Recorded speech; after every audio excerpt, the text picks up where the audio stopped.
Good morning, sir. Can you see and hear us? I can see you, but I can't hear you at the moment, Mr. Beer. I'll try again. Can you now hear me? Now I can. Yes. Excellent. Thank you very much, sir. And we can see and hear you. May I call Lord James Arbuthnot, please? Of course.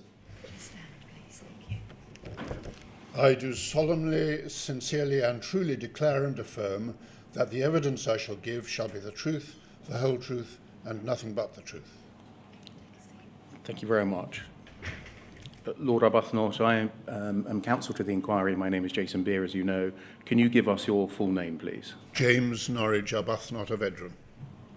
Thank you very much for providing the inquiry with a very detailed witness statement and for giving evidence today to assist us in our investigation.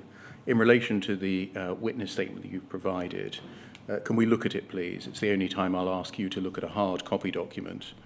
The URN is WITN 302-0100. The witness statement is 180 pages in length, excluding its exhibits, and dated the 12th of March 2024. Can you turn to page 180, please? Yes. Is that your signature? It is. And are the contents of that witness statement true to the best of your knowledge and belief? They are. As I've said, your witness statement is exceptionally detailed. You've kindly devoted what's obviously been a substantial period of time to the making of it, and you've set out relevant events in chronological order, adding in your recollections where you have remaining recollections, and providing us with documents in your possession. Yes. That witness statement will be uploaded to the inquiry website today, so it's available for public view. I'm accordingly not going to ask you about every matter within it. Good. It stands as your evidence and is being made available, as I say. Instead, I'm going to take you, if I may, to some of the more significant events that have occurred over the last 15 years or so, i.e. since your first involvement with the Horizon system and the post office's running of it, which was in April 2009, I believe, yes. And ask for your further recollection about them. Yes. Can we start, please, with a little about your background? Would you agree with this summary? You were formerly a barrister practicing in Chancery matters. Yes. You were a Member of Parliament between 1987 and March 2015. Yes. And in that period, you were a backbench MP. Yes. You held senior positions in government, including in trade and industry, in work and pensions, and in defence. Yes. And you held senior positions as an opposition MP, including as Assistant Chief Whip, Shadow Secretary for Trade and Industry, and Chair of the Defence Select Committee. I was actually full Chief Whip. I'm so sorry. In October 2015, you were made a life peer. Yes. You have been extensively involved in and played a significant role in the investigation of the Horizon system, the use of data from that system to prosecute and bring civil proceedings against sub-postmasters and Crown Office employees, the conduct and behaviour of Post Office employees, senior executive and board members, the conduct of government, the operation of the legal system and of the courts, and the process of seeking redress and accountability. Is that a fair summary? Yes. That all began, I think, with a coffee morning in your constituency on the 3rd of April 2009. Is that right? Yes. And then I think you learned about the case of Joe Hamilton. I did. Your involvement continues, I think, to this day, not least because you're a member of the Horizon Compensation Advisory Board. That's right. As I've said, your first involvement came about, I think, by reason of being told about Joe Hamilton's case. Yes, it did. And I think you also learned about an article that was being written. It hadn't yet been published, but it was being written by Rebecca Thompson of Computer Weekly. Is that right? Yes. And I think you tell us that you already held that publication in high regard because of some previous involvement in some work that it had done. Yes, the Chinook crash on the Mull of Kintyre.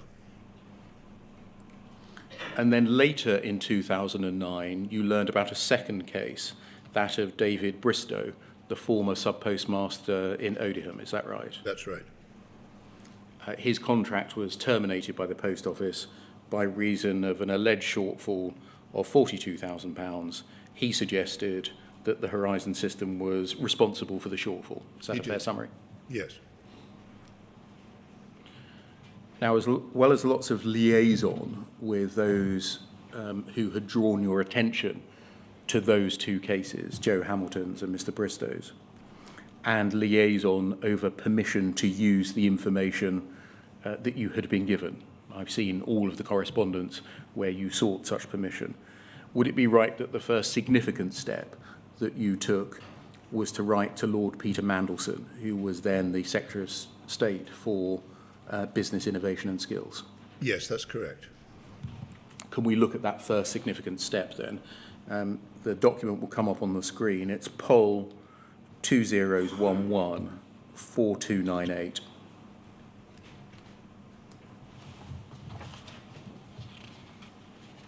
And it's page 9.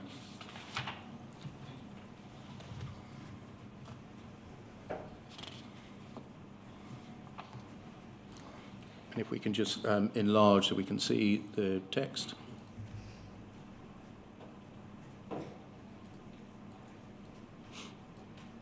Thank you. You write on the 9th of November, sorry, on the 3rd of November 2009 to Lord Peter Mandelson, the Secretary of State for Business, Innovation and Skills, sometimes known as BIS. You say that you enclose two emails that you've received from a constituent, Mr. David Bristow. You give his address. I'm not going to show you those emails for the moment. It's not necessary. You note that a PQ raised by Brooks Newmark MP on the 12th of October and the reply of the 13th of October 2009 from Alan Cook, the MD of the Post Office. And then you say this, nonetheless, there does appear to be a significant number of postmasters and postmistresses accused of fraud who claim that the Horizon system is responsible, including at least two in my constituency. Given the level of impact this has had on the personal lives of these postmasters and postmistresses and their families, often involving bankruptcy and certainly significant financial hardship, I should be most grateful if you would let me have your comments on what can be done to investigate the matter. So this is, to put this in context, you as an opposition MP at this time? Yes, I was. Writing to the then Secretary of State, drawing his attention directly to the suggestion that Horizon was responsible for shortfalls which were being laid at the door of sub-postmasters by accusations against them of fraud. Yes. And why were you writing, may I ask, to the government rather than to the Post Office, who ran this Horizon system? Because the government owned the Post Office. I think you followed this up with a chaser. If we look at page 3 of the pack here, same clip, and if we can just expand that a little bit. So we're now on the 10th of December 2009, that you write to Lord Mandelson again, saying, I write further to my letter of the 3rd of November regarding correspondence received from David Bristow. I enclose a copy of my previous letters and the two emails to which it refers. I also enclose two subsequent emails from Mr. Bristow and an email from a local councillor, John Kennett, describing the circumstances of the second post office in my constituency affected by the Horizon system, Joe Hamilton of the South Warnborough Post Office in Hampshire. I've not yet received a reply and should be most grateful if you'd let me have your comments on the matter. I also request reassurance that BIS, that's Business, Innovation and Skills, the department, will investigate this matter fully and take action as and where appropriate. Given the urgency of Mr. Bristow's situation, I'd ask for your attention as soon as possible, and a response by way of letter, or if preferred, a meeting. So you were asking here that the Department for Business Innovation and Skills should investigate the matter. Again, may I ask, why were you asking the department to look into the matter rather than asking the Secretary of State to ask the Post Office to look into the Post Office? I was not hugely interested in the intricacies of who was responsible for what. I just wanted it sorted out, and I thought I might as well write to the person who owned it, who was Peter Mandelson. Now, in the meantime, it seems that a letter had been drafted and perhaps even sent by way of reply to your first letter. If we can look at that, please.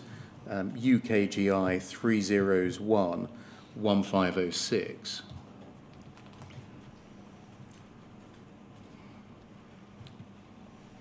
You'll see that this is dated the 5th of December 2009, and presumably this hadn't been received by you by the time you'd sent your letter of the 10th of December. Presumably, yeah.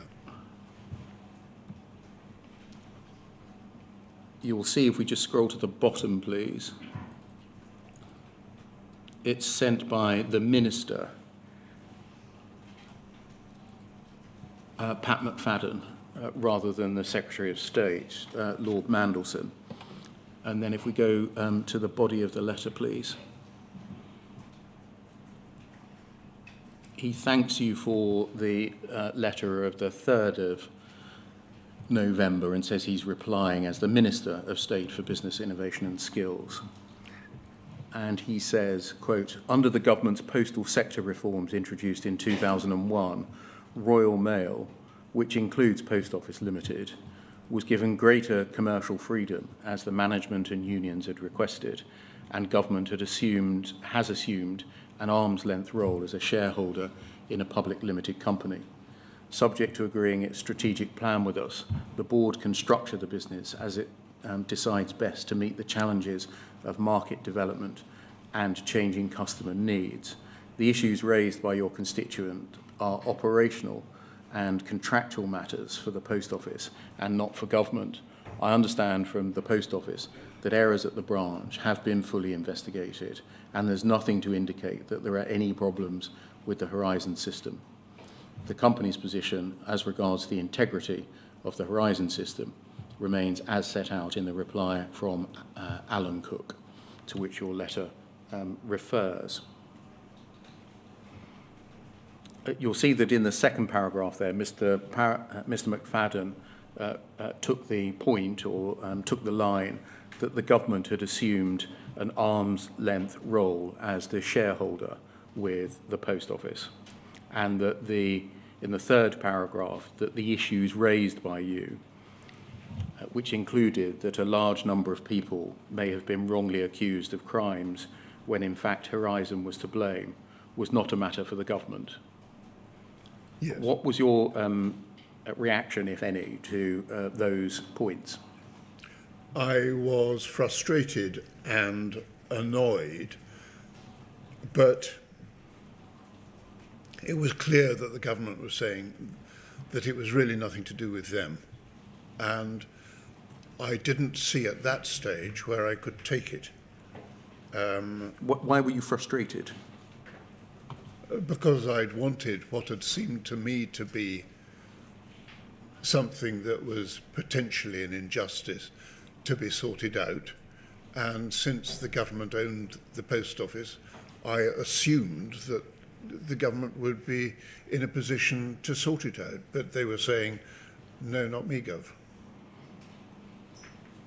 You tell us in your witness statement that notwithstanding the frustration that you felt at the time, it didn't then occur to you quite how troubling the reply was.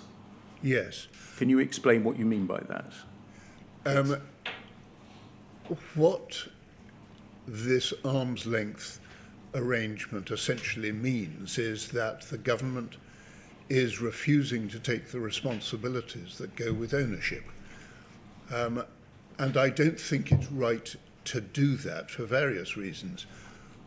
One reason is that if you have an organisation that is as important to the community as the post office is, then the people have got to be able to have proper control over it if the people own it. And there's a sort of democratic deficit that is popping up here if the government is refusing to take responsibility for it. And also, I know that Mr. Henry has been talking about the risks of owning a dangerous dog. You cannot say that the dangerous dog has an arm's length relationship with you if the dangerous dog behaves badly. So the whole process of arm's length control is a worrying one, it seems to me. That can come down, thank you. Much later on in the chronology, and this is paragraph 106 of your witness statement, you say that after the publication of the Second Sight interim report of July 2013, the then Minister Joe Swinson, in the event, decided to make a statement in which she again emphasised the arm's length nature of the relationship between the post office and its owner, the government. I think you say that in your view that was essentially the same position being taken as we see in this letter here in 2009. Yes. I don't know when this arm's length arrangement started, but it was one that moved from the Labour government to the coalition government and carried on into the subsequent Conservative government, yes. Can we turn to 2011 and early 2012, please? I'm going to skip over some other events, in particular your meetings with Joe Hamilton and with David Bristow, a meeting and correspondence with Ed Davey in 2011, the BBC Inside Out piece presented by Nick Wallace, and your conversation with Alice Perkins at a conference at Ditchley Park. And instead, may I pick up the narrative, please, with letters that you wrote to Moya Green, the then Chief Executive of Royal Mail Group, and again to Ed Davey, the then Parliamentary Under-Secretary of State for Business Innovation and Skills. Can we start with the letter to Moya Green and a reply that you got from Paula Venables, then Managing Director of Post Office Limited? So let's start with your letter. Poll 0010 5483.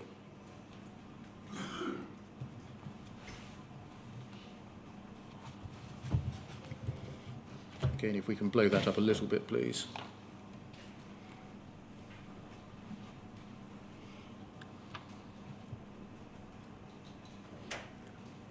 This is you writing on the 15th of December 2011 to Moya Green, the Chief Executive of Royal Mail Group plc.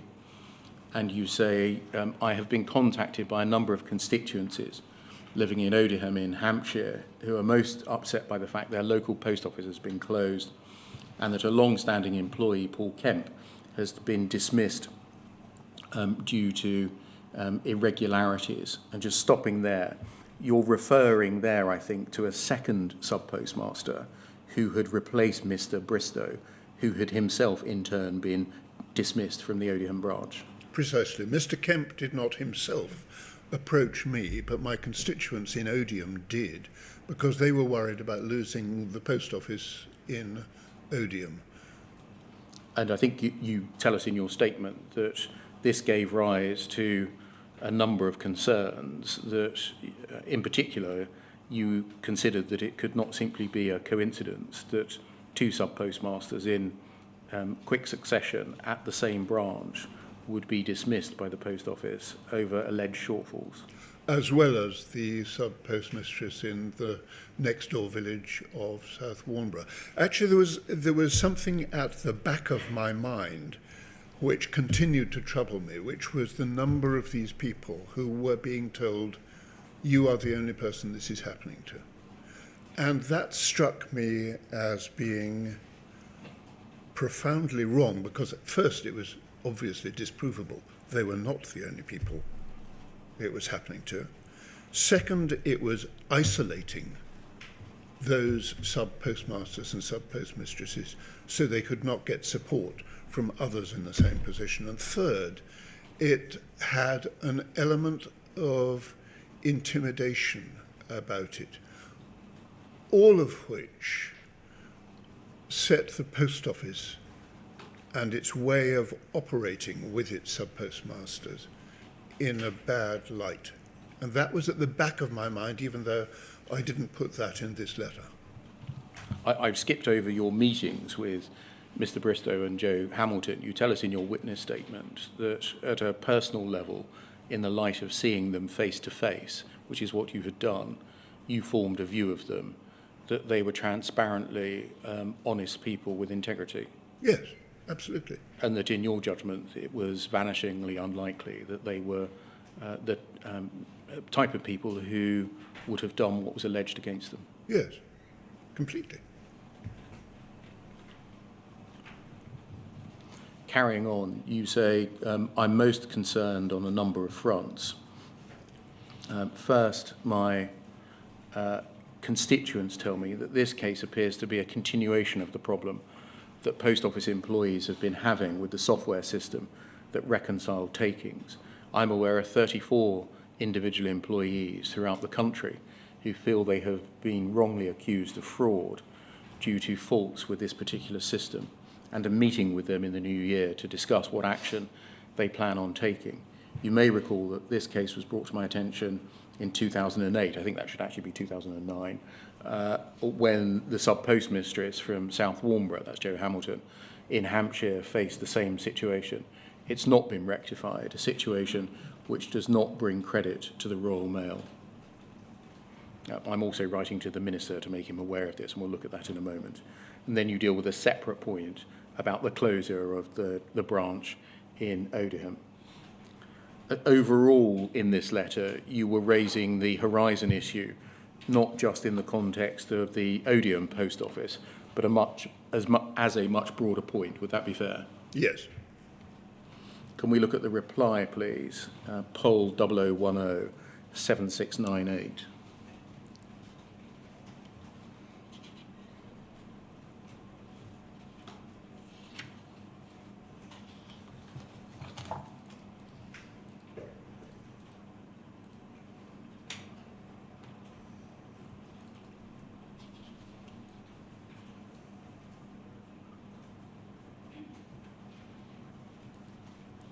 Thank you.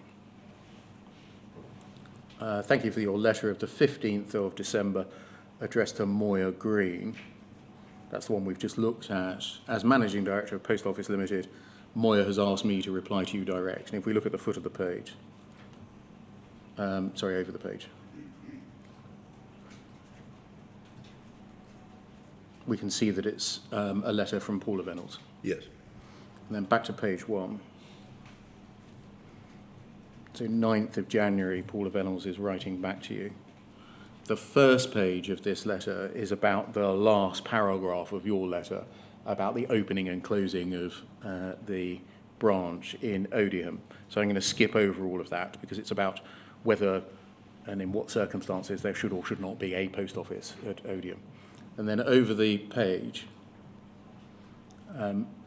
Ms. Venables addresses the wider issue that you raised. Turning to your more general comments about the Horizon system, we handle large sums of public money as well as the money entrusted to us by the 20 million people who visit our 11,500 branches each week. There are a small number of previous and existing sub-postmasters, including Mrs. Hamilton, who used to run the South Warnborough post office, who allege that financial discrepancies at their branch are due to a fault with the system. We're also aware of the activities of a group called Justice for Sub-Postmasters Alliance, JFSA.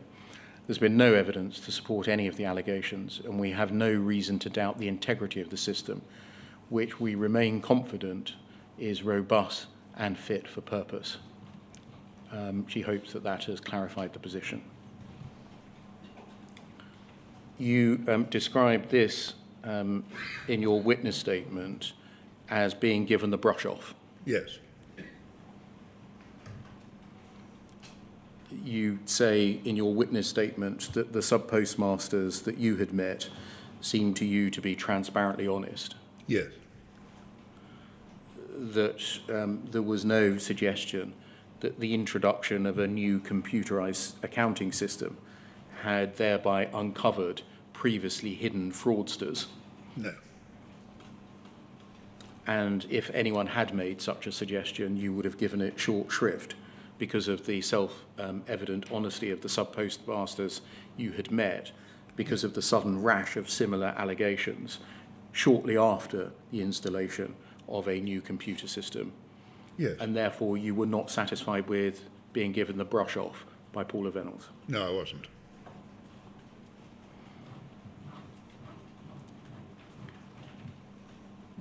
Can we turn to the letter to government that you wrote to Ed Davey, UKGI 401395?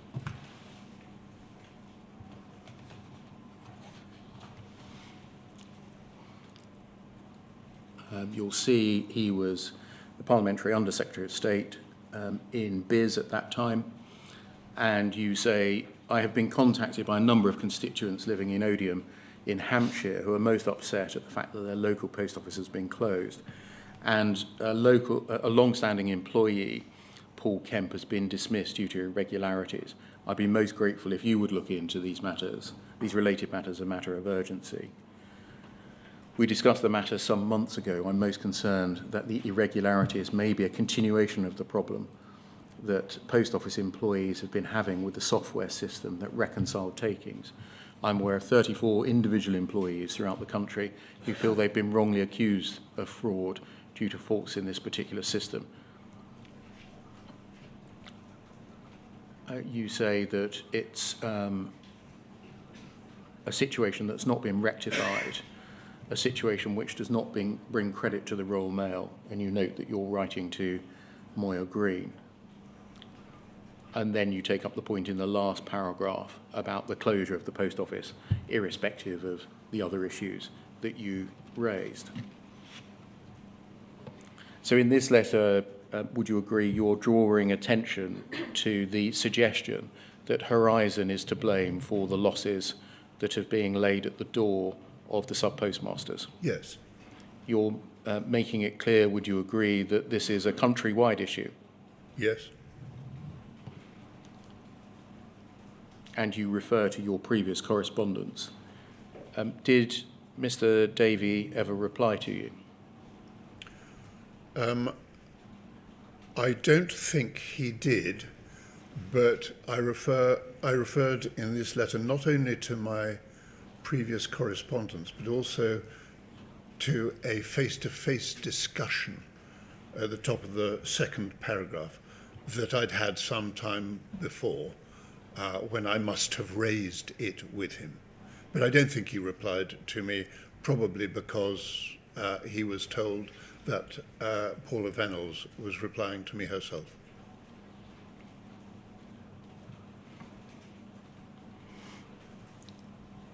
I'm going to skip over the meeting, the early meeting between, that can come down, thank you, between sub-postmasters, shoesmiths, solicitors, and parliamentarians in Portcullis House. Yep. On the 27th of February 2012.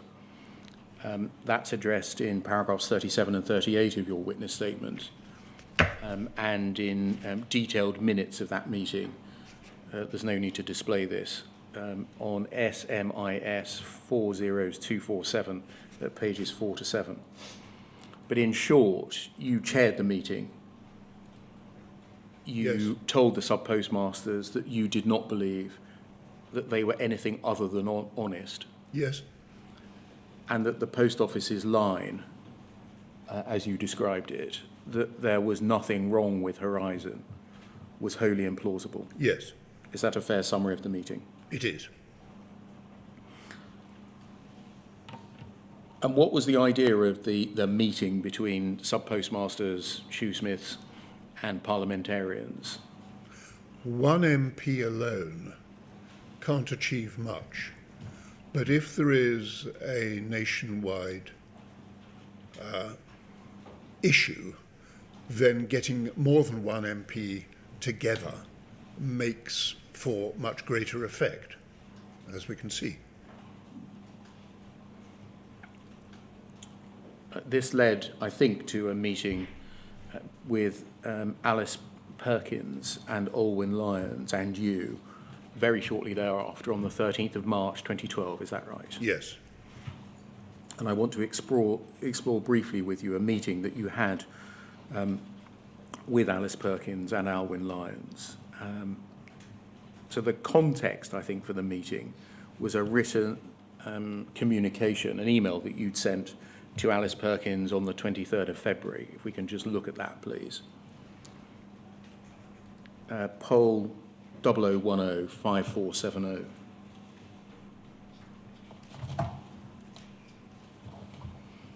And if we look at the very bottom of page 1,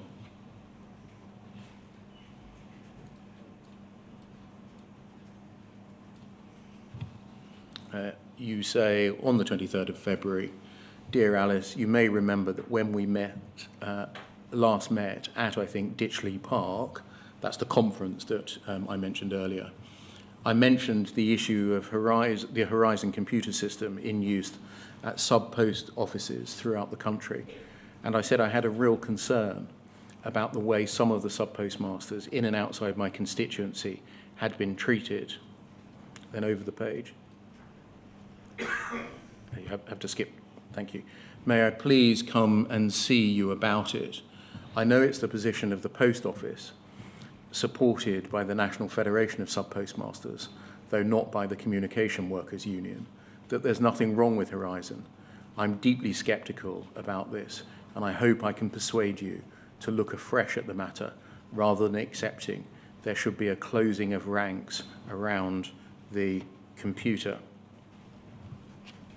So you end this saying you're deeply sceptical about the Post Office's position.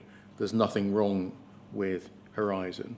And the purpose of the meeting that you were seeking was to persuade her to look afresh at the matter. Is that right? Yes. You say rather than her accepting that there should be a closing of ranks around the computer. Is that what you had thought had happened already? Yes, it was. That's what had happened. The system was robust, we were told. You make a point in your witness statement about the use of that word, robust. Yes, it was clearly the line to take. There were lots of people who were told to use this word, which implied a sort of series of group-thinking seminars, which led to the use of language, which is very important. And that's what they chose, robust. And you were concerned, presumably, that that is what would continue to happen, a closing of ranks around the computer, if things were allowed to continue unabated. Yes. So can I turn then, with that context in mind, to the meeting itself? Poll 00105481.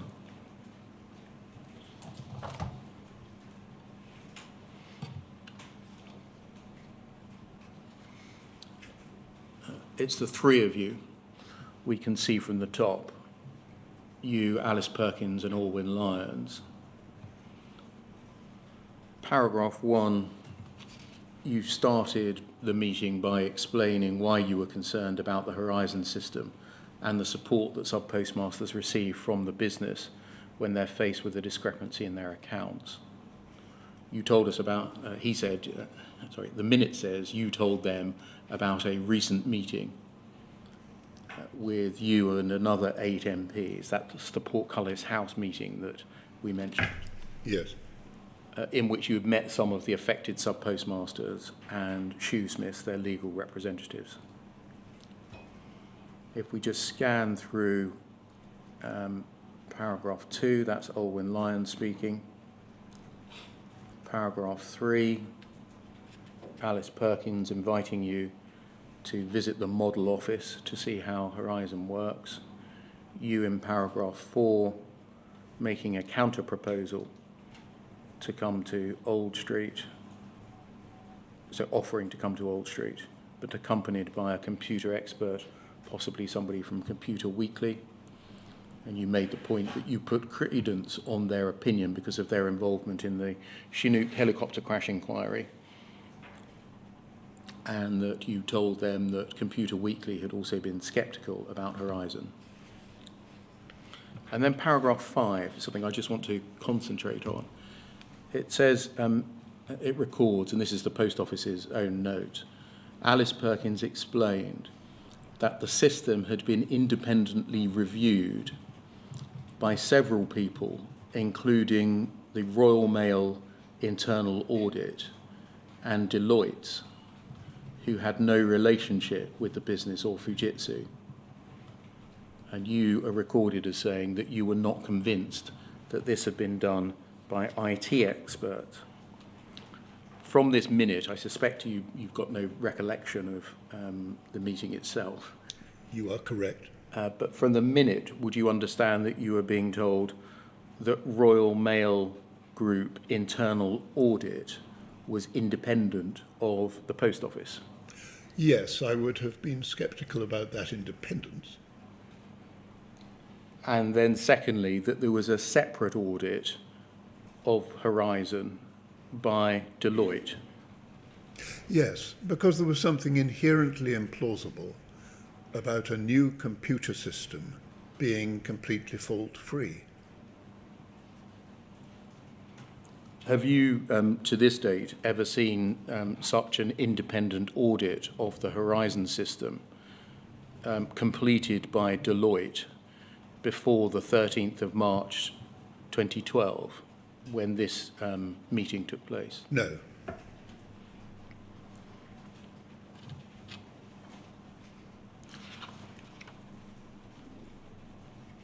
We can see what paragraph 6 says. Alice Perkins offered to consider a further review of the system by an IT expert, specifically looking at the integrity of the data and discrepancy errors thrown up in sub-postmasters' balances. You said that the training was not adequate. Which is a different point. Yes. Introduced the issue that the sub-postmaster's contract was over 100 pages long, written in '94 when Horizon was not in place, and didn't explain the process for making good errors clearly enough. That's again a separate point. And you suggested that the sub-postmasters didn't get a copy of their contract until they had taken up their appointment, by which time it was too late to understand the full commitment they were making. And that's a yet fourth point, I think.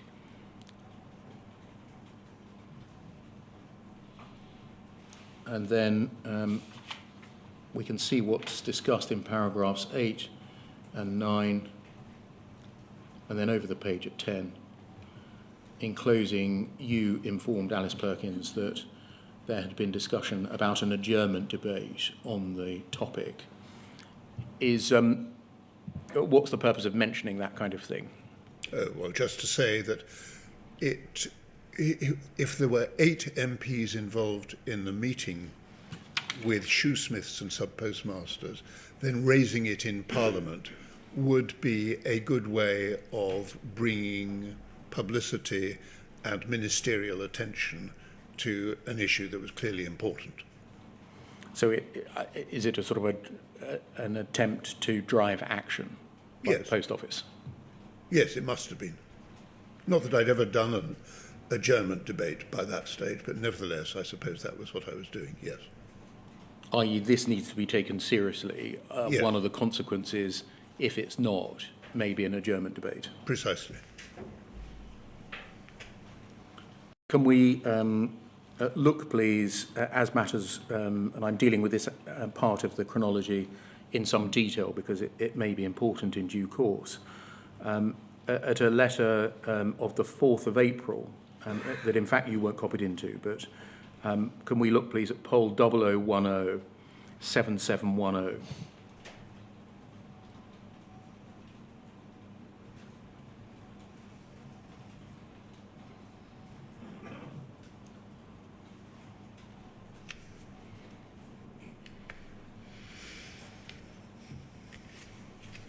Thank you. And if we just look at the second page, please, we can see it's from Paula Venables. Yes. And then back to the first page. It's a letter to Oliver Letwin of the 4th of April 2012. And I just want to see whether this, what is being said by Miss Venables here, is reflective of the kind of thing that Miss Venables and other senior executives at the Post Office were saying to you at this time in the spring of 2012. Oliver Letwin, just for context, was one of the MPs who was amongst the group who was seeking to pursue this matter in the same way as you. Yes. Ms. Venables says, Dear Oliver, I understand you raised a query on the robustness of the Post Office Horizon system yesterday with Moya Green. I'm grateful to Moya for passing this query on to me. And then Ms. Venables says this: the Post Office takes very seriously any perception that there is an issue with the accuracy of the Horizon system. There isn't.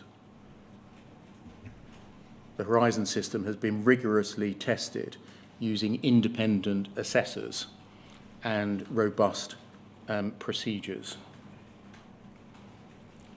The independent assessors point, is that the kind of thing that was ever said to you? Oh, probably. Although, I mean, I can't remember the words being used, but probably if that was what they were saying.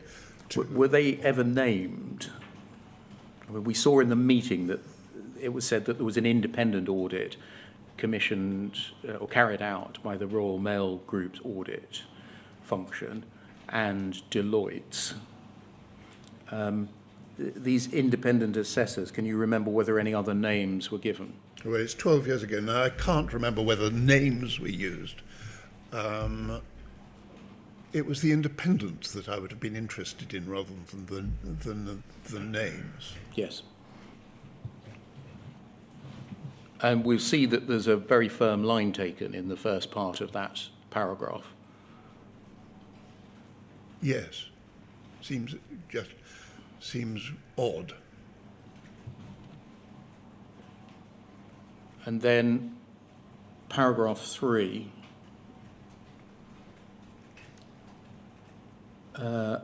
Therefore, when queries are raised, my team will work with the sub-postmasters to help to identify the problem.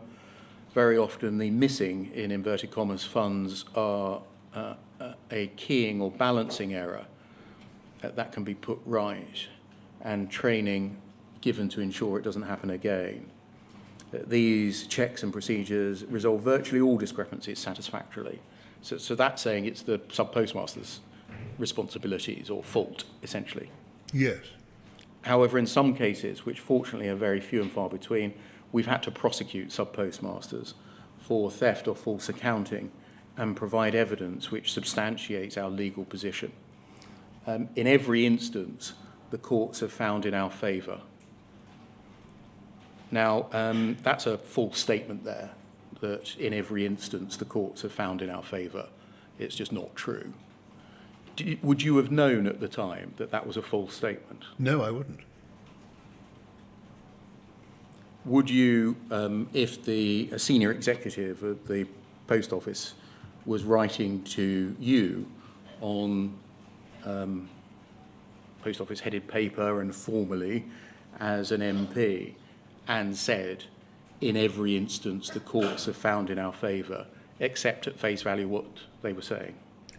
Yes, I would. I would expect public officials, as Paula Venables was, to tell the truth.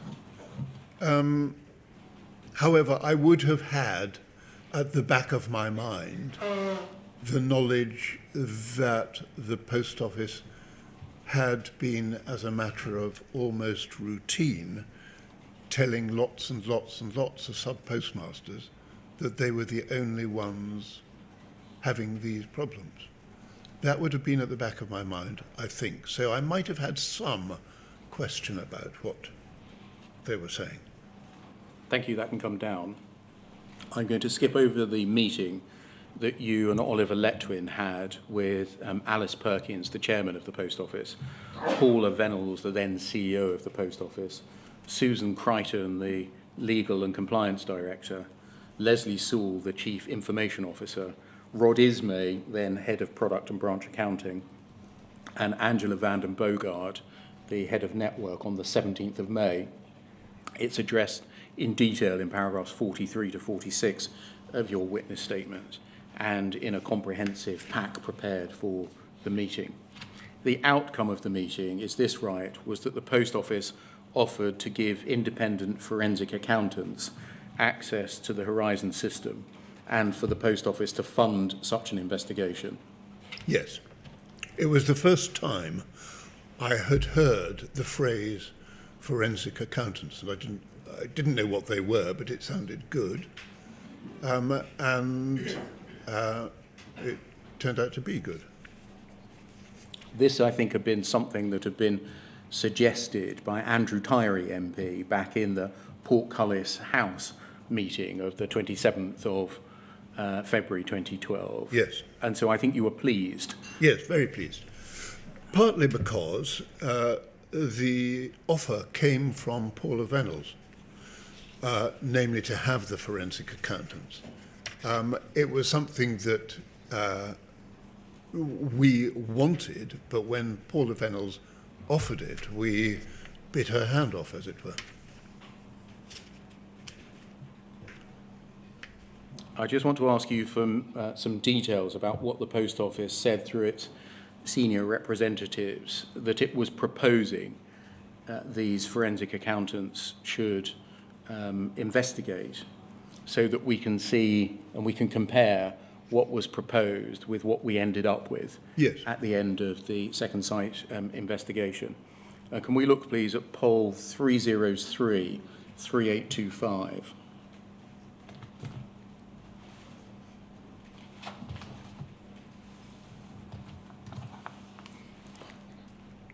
This is something that I don't think you would have seen.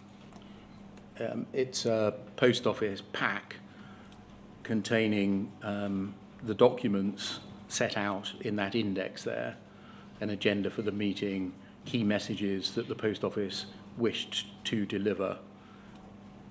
I think I saw this when I was asked to draft my witness statement. Yes. Yes. You wouldn't have seen it at the time. I certainly didn't see it at the time. No. So they're essentially, I think, speaking notes in large part for the meeting. And can we turn to page 3, please?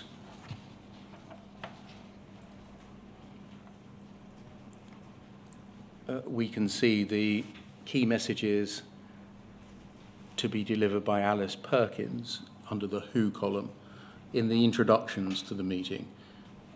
Thank you for coming today. The people round the table are... We understand you raised some concerns. We take this issue very seriously. This impacts the lives of individuals, public money's at stake, so is our reputation. We're open to feedback. We'll provide you the information we have available. Our aim is to be open and transparent. We're hoping you'll find that we're handling these issues openly and fairly. Would like your advice as to how we best approach those who are sceptical. We're constantly looking at ways of improving our IT systems and support we give.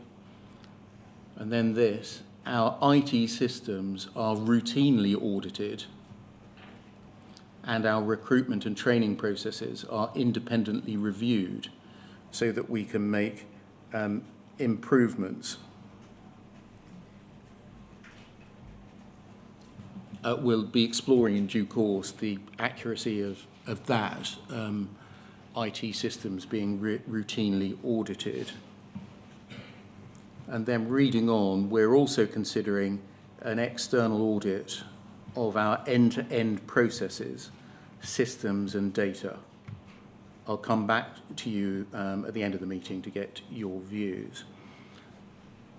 Is that the offer, we'll come back to the later minute in a moment, that you were pleased about, an external audit of our end to the processes, systems and data? No. I think that came later in the meeting. This was the introductory spiel. And so I think the key messages involving the appointment of an independent forensic accountant came later.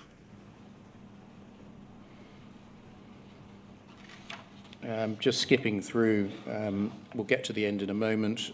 Page 5, please.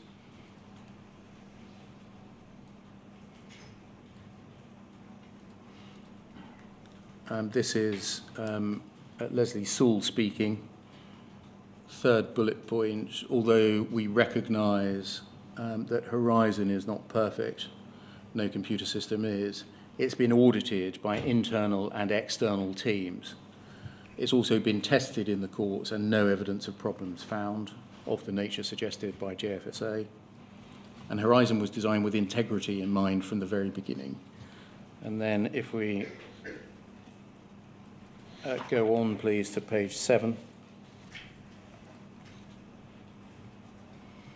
I think this is where Alice Perkins wraps up, where she comes back as she promised to do, as we saw on that first page. Second bullet point in the bottom box, we're also considering commissioning an independent audit as an assurance measure. But in the light... That was the one. Yeah, but in light of the fact that there is no evidence that there is a problem, we need to determine if this is a good use of public money. What are your thoughts? And presumably you bit the hand off. Yes. What did you understand was being offered? That there would be an independent deep dive into what had gone wrong with these sub-postmasters who had been prosecuted or made to pay money. And that was exactly what Andrew Tyree had suggested and what we needed, that somebody other than the Post Office would be looking into the workings of Horizon. So that would involve, would this be right, looking at Horizon as an entire system, the end-to-end process involved?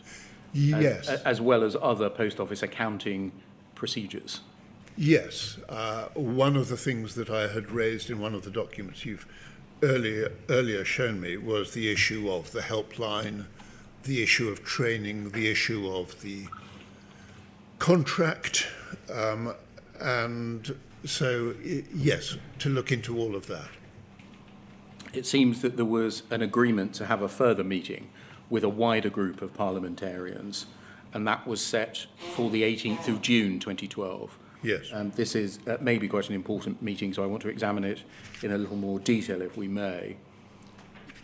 Can we look, please, at JARB 601?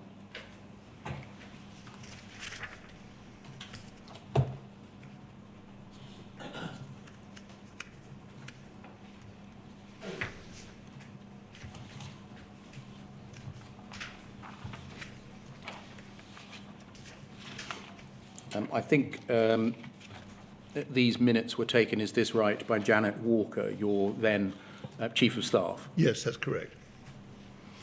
And we'll see that there are 6 MPs present, including you and Mr. Letwin, plus representatives from 3 other MPs. Yes. So 9 MPs in total, either present or represented. Yes. And then 4 Post Office people present, Miss Perkins, Venables, Vanden Bogard, and Lyons. Yes. And then scroll down, please. You introduced the meeting, which was limited to MPs and the Post Office personnel only. The issue of problems reported with the Horizon system has given rise to controversy dating back a number of years. Many MPs' constituents have been prosecuted for false accounting, theft and fraud, many protesting their innocence. A meeting was convened in February at the House of Commons, attended by MPs and their constituents, at which this matter was discussed. That's a cross-reference to the 27th of February meeting at Portcullis House. Yes. Following this meeting, you had several private meetings with Ms. Perkins and her colleagues to discuss how the issue might best be approached and resolved. And that's a cross-reference to the meetings that we've just looked at. Yes. Alice Perkins gave background information and the Post Office's perspective and introduced her colleagues. Post Office Limited is now a completely separate entity from the Royal Mail. She arrived at the organisation in August 2011 and became aware of the issue soon after starting. She emphasised the matter was a very serious one for the Post Office, whose business rests on its reputation as being trustworthy. She said the Post Office also recognised full well that the matter was also very serious for the sub-postmasters and mistresses involved, as it was invariably life-changing. So far, so good, I think. Yes. And then over the page, please. She said that now was a time of enormous change at the Post Office and that it was important to give MPs confidence in the business and its reputation. Again, I think so far so good. She stated that the matter involved treading a tightrope regarding questions of money. The Post Office and its staff are stewards of large quantities of cash. The cash does not belong to the Post Office. It's in transit as it comes through the Post Office. There is the issue of trying not to put temptation in people's way, but in any retail business that is not possible. But what did you or do you understand to be the point being made there about temptation being put in people's way? At the meeting of the 17th of May, with Oliver Letwin and me, Alice Perkins and Paula Reynolds had both raised the problem of there being lots and lots of cash lying around in unexpected places. And whether this meant that they thought that led sub-postmasters into temptation and being inherently dishonest wasn't entirely clear, but that was the issue that they were raising, I think. And we never really got to the bottom of that, but that's what she was talking about. We then see that Ms. Reynolds picks up the temptation baton and says, she said that temptation is an issue, but that trust in the Post Office as a brand is absolutely paramount. Post Office needs competent, trustworthy people on staff, and its processes and systems must be transparent and must work well. So again, at the moment, the focus, I think, is all on the honesty and trustworthiness of the postmasters. Yes. Of the 11,800 sub-postmasters and mistresses currently employed, only a tiny number are presenting as cases where there's an issue of alleged fraud involving the Horizon system. The problem, therefore, is relatively very small.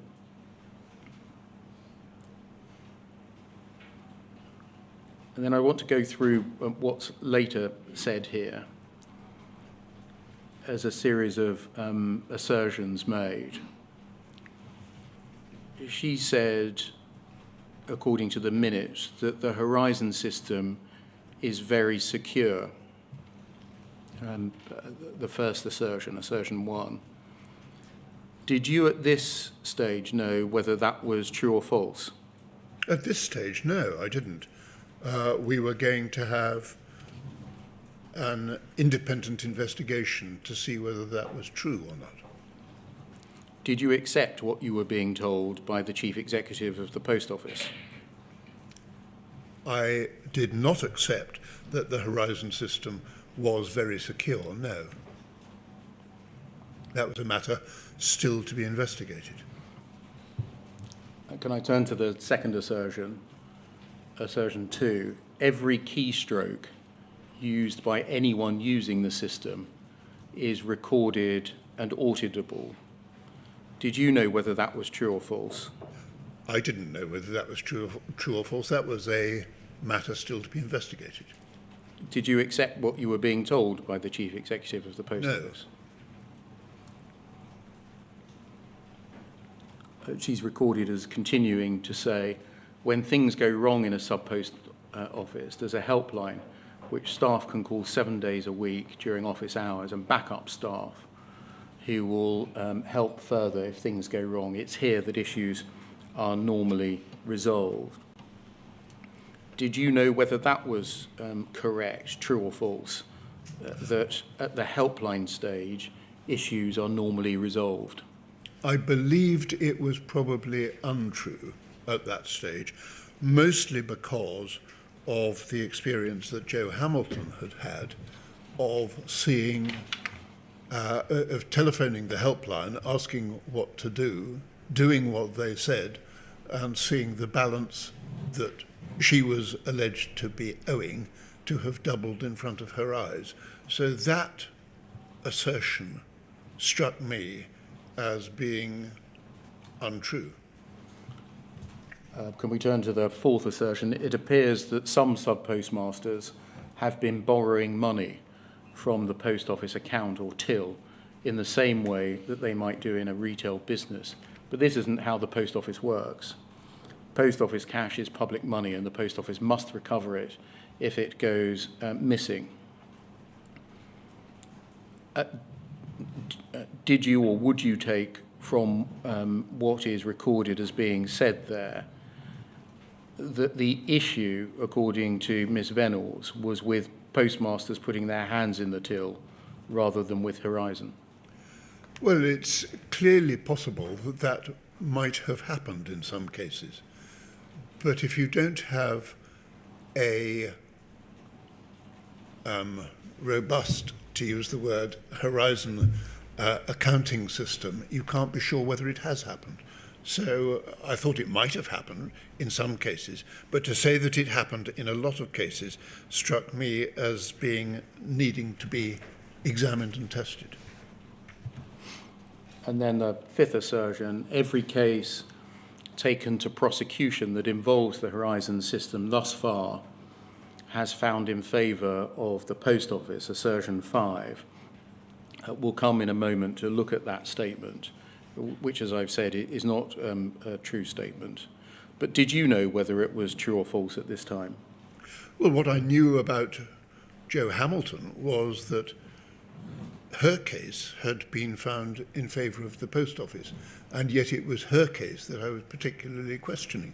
So it may have been true so far as I was aware, but I didn't place much credence in what she had said there. Can we go to the foot of the page, please?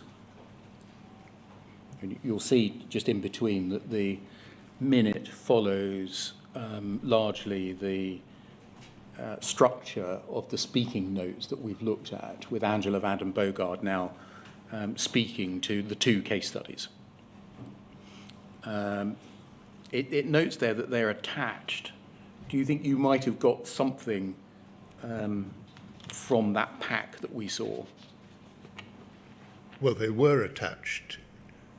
I think I did see some case notes, yes.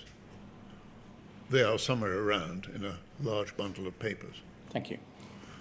If we go to the foot of the page, Mike Wood MP asked the question that to which an answer is given later. So we should look at the question as a whole now.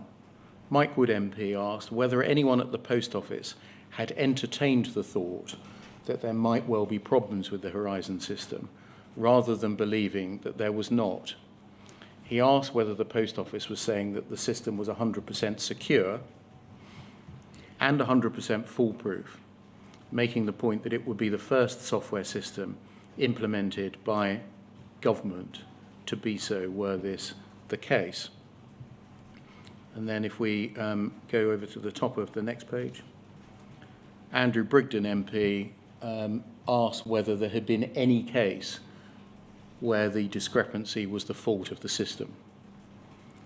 There's then a discussion where it seems there was a sidetracking about the identity of the forensic accountant.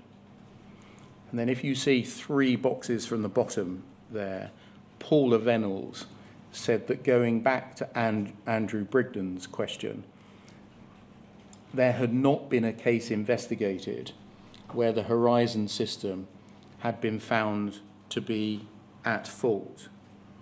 So there is then what I'm calling Assertions 6.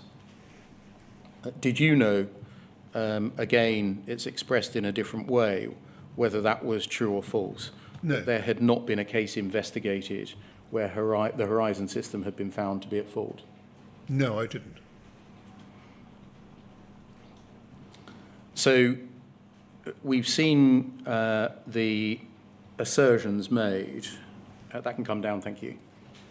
And the assurances given to 9 MPs and all their representatives. Would you agree overall this is a fair summary? The problem is that a small number of postmasters borrow money from the till. The problem is not Horizon.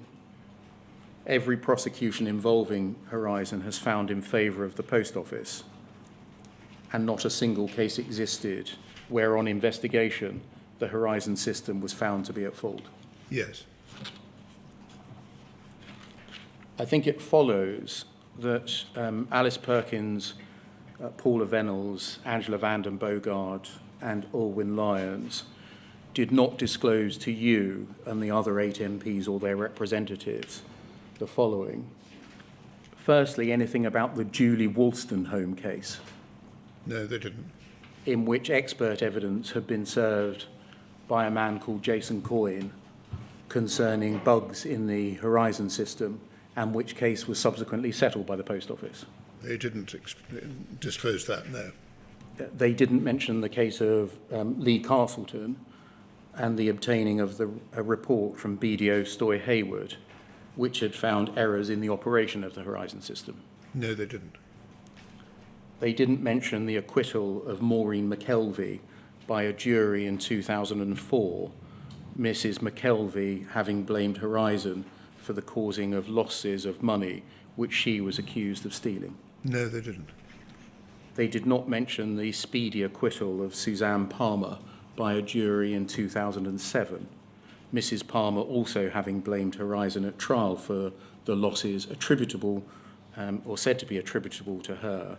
No, they didn't. A jury question directed at the Post Office to the effect of what is Mrs. Palmer supposed to do if she didn't agree the figure that Horizon had produced, which the Post Office had been unable or unwilling to answer, and an order that the Post Office pay £78,000 in costs. No, they didn't. They didn't mention any of the following bugs, all of which had been discovered and notified to the Post Office by this time. The Calendar Square bug, sometimes known as the Falkirk bug, operative by the Post Office's admission between 2000 and 2006, and on the findings later of Mr. Justice Fraser until 2010. No, they didn't mention. They didn't mention the receipts and payments mismatch bug of 2010. No. The suspense account bug that was operative between 2010 and 2013. No. They didn't mention the Dalmellington bug operative from 2010 and the fact that it was still operative at the time of this meeting. No. They didn't mention the Remming in bug operative in 2010 or the Remming out bugs operative in 2005 and again in 2007. No. They didn't mention the local suspense account bug operative in 2010. No. The reversals bug operative in 2003. No. The gyro bank discrepancy bugs operative in 2000, 2001 and 2002. No. They didn't mention that consideration had been given to the commissioning of an independent expert review and report on Horizon in December 2005 and again in March 2010, but that on each occasion the Post Office had decided against it, on the latter occasion seemingly on the grounds that it might be disclosable in criminal proceedings. They didn't mention that. They didn't mention problems with the so-called ARQ data and whether those issues should be revealed to criminal courts who are hearing criminal charges against sub-postmasters based on ARQ data and of which the Post Office have been notified? No. Does it follow that your state of knowledge at this time, based on what the Post Office board member and executive members were telling you, was that you were unaware of any bugs, errors or defects which had been detected in Legacy Horizon or which were then evident and emerging in Horizon Online? Yes, I was unaware. I think we were all unaware, but Mike Wood was raising the question, is this the only absolutely perfect computer program in existence? You were unaware of the problems with the so-called ARQ data and its presentation to criminal courts? Yes, completely unaware of that. So that's an appropriate moment if it's convenient to you to break in this line of questioning. Certainly, Mr. Beer. I'll just ask you, Lord Arbuthnot, if I may. We reached the summer of 2012, and it may be that Mr. Beer will pursue this further, but just so that now that it's stuck in my mind, can I ask you this? In any of these discussions, was the role of Fujitsu mentioned at all? It's hard to remember precisely when Fujitsu's role came up. Certainly it was raised at some stage, and I believe it had been raised before now, yes. Right. But I can't remember exactly when it was first raised. But were you given a kind of summary, for want of a better description, of the role that Fujitsu might be playing in providing information which permitted the Post Office either to prosecute or take disciplinary action against sub-postmasters? No, I don't think I was, not at this stage. Fine. Then I won't ask you anymore, and if Mr. Beer wants to take it up, then he may. But I was just conscious that in the documents we looked at, which may only, of course, be a small representative sample, there was no reference to Fujitsu. So I just wanted what your memory was about it. Thank you. What time shall we start again, Mr. Beer? Can we say past, please? Yeah, of course.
So, good morning. Can you see and hear us?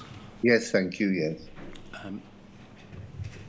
Lord Arbuthnot, in my list of 16 or 17 things that were not mentioned to you against being told that every prosecution involving Horizon had found in favour of the Post Office and that not a single case existed where on investigation the Horizon system was found to be at fault, I omitted to include one.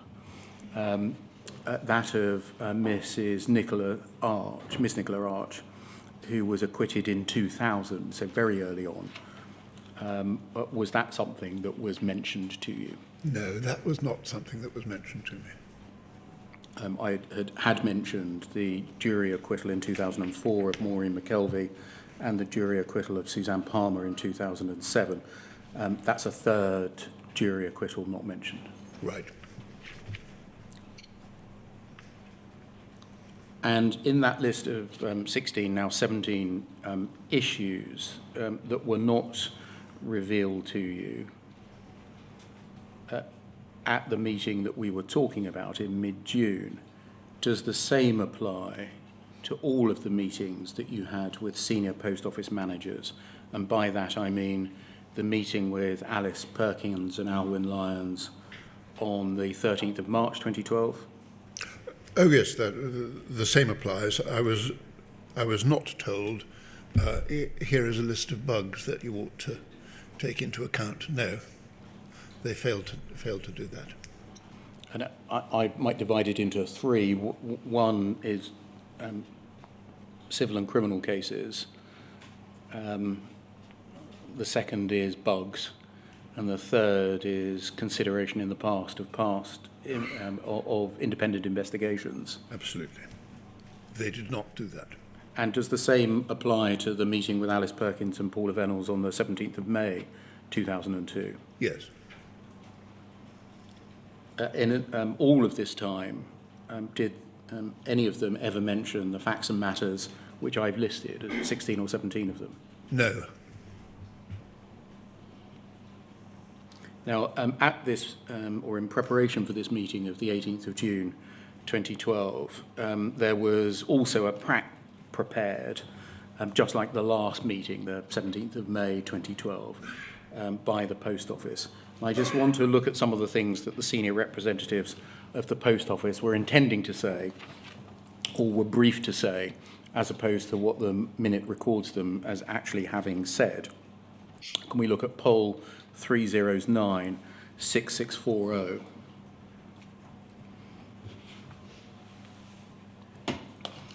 Can you see this is in similar format, a pack for the 18th of June meeting? Yes. And can we go to page 4, please?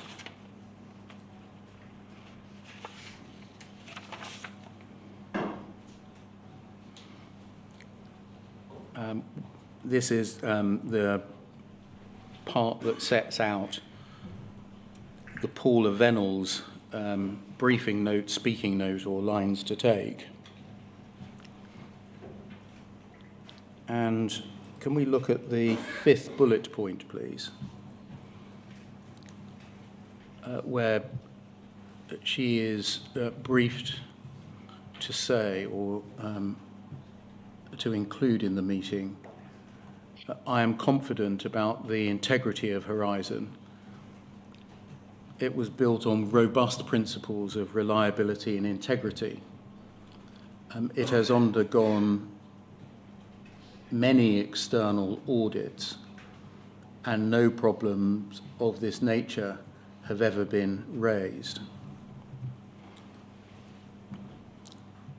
And then on a technical level, one, an audit trail is created for each transaction, which means we can look at all transactions done at the counter and see what happens to them subsequently. Each transaction is protected with a digital signature to prevent change or tampering, which means that if someone was able to penetrate the many layers of security, they wouldn't be able to unlock the seal that protects the transaction. This prevents any malicious manipulation, and reconciliation processes automatically detect any problems, which mean if there is a problem, deliberate or otherwise, it would be caught on the reconciliation report.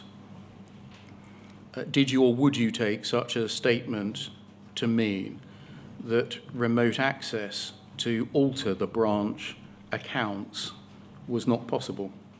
I would have taken that to mean that, yes. Thank you, that can come down. The conclusion of the meeting was that an independent review or investigation should be undertaken. Yes. You address in your witness statement and the documents exhibited to it the process by which Second Sight came to be appointed. And can I just summarise and see whether this is correct, please? Firstly, Second Sight was identified by Susan Crichton of the Post Office, and that was because she had a previous connection with Ron Warmington at GE Capital. Yes. It was identified that it was necessary for relevant MPs and the sub-postmaster community, including Alan Bates, who was by now undertaking a leading role in representing some of the sub-postmasters, to be satisfied as to the competence and independence of Second Sight. Yes. And therefore, meetings took place, firstly on the 4th of July 2012 between Second Sight and 5 MPs, including you, which was essentially a species of vetting interview. Yes. Secondly, on the 12th of July 2012, between Second Sight, you, Alan Bates, and Kay Linnell, a forensic accountant. Yes. And then there was a series of exchanges of correspondence between you and Alan Bates, which I'm not going to address. But is the long and the short of it that MPs, through your offices, started to send cases to individual cases to Second Sight after their appointment? Yes, and although it may have been via me or my office, probably was. And so you were a hub. I was. For the forwarding of such cases. Yes. I think it's right that your office didn't vet or decide which cases should go forward or not. No, we would have been in no position to do so.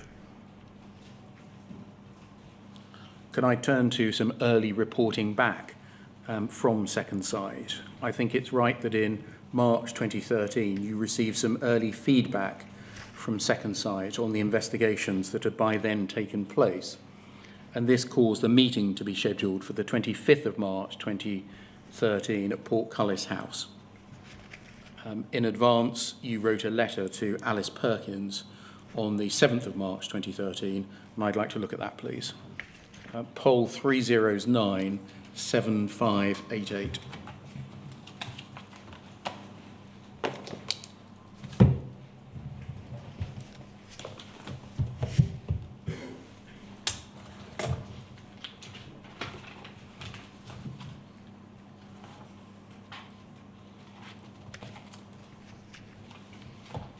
So 7th of March 2013, you to Alice Perkins. And if we can blow up the text, please.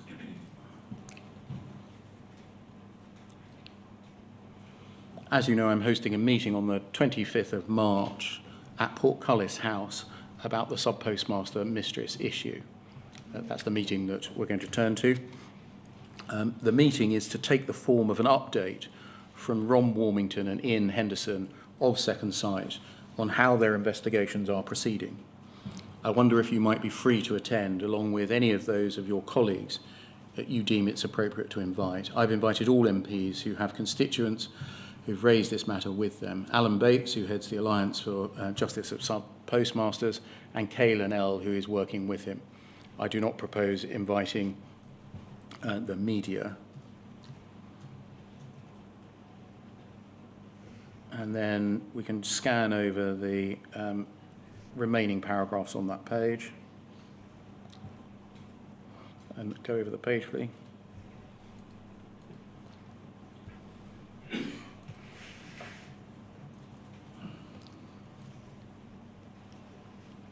If we look,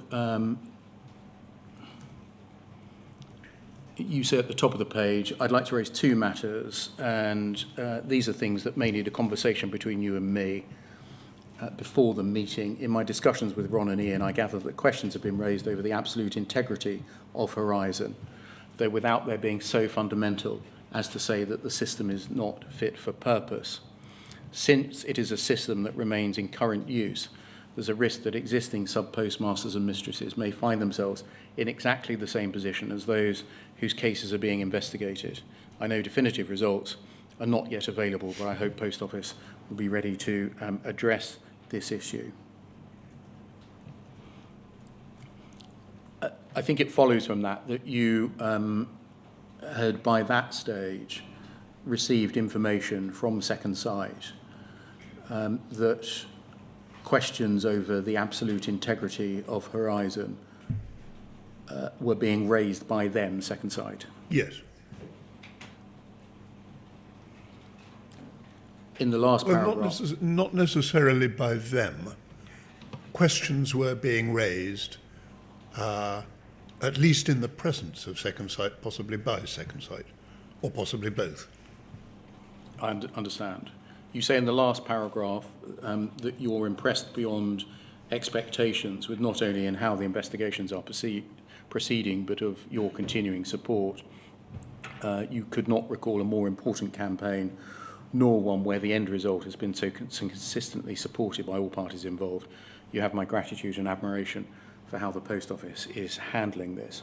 You tell us in your witness statement that at the early stages of the Second Sight investigation, you believed, and this is my summary, not yours, that the Post Office was entering into the enterprise in good faith.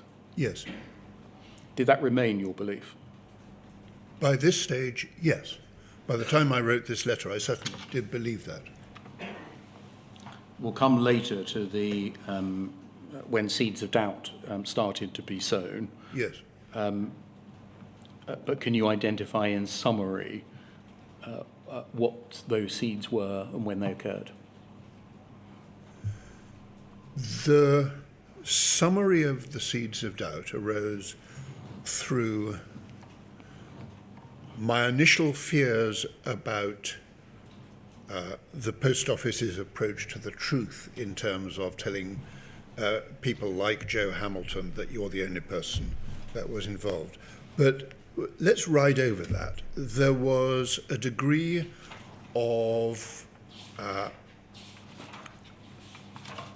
legal battlefield that arose. There was a degree of delay in providing Second Sight with information. There was a degree of delay in providing the documents that the Post Office had promised to give Second Sight, being absolutely open and transparent, and yet they weren't. There was a slowness, a secrecy,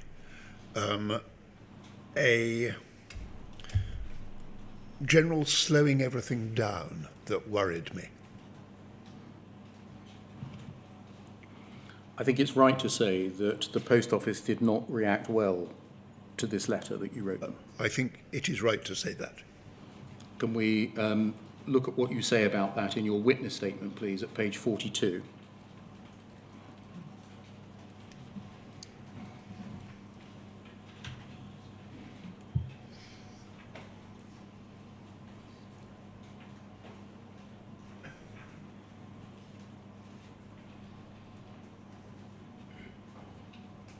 Page 42, paragraph 80, please.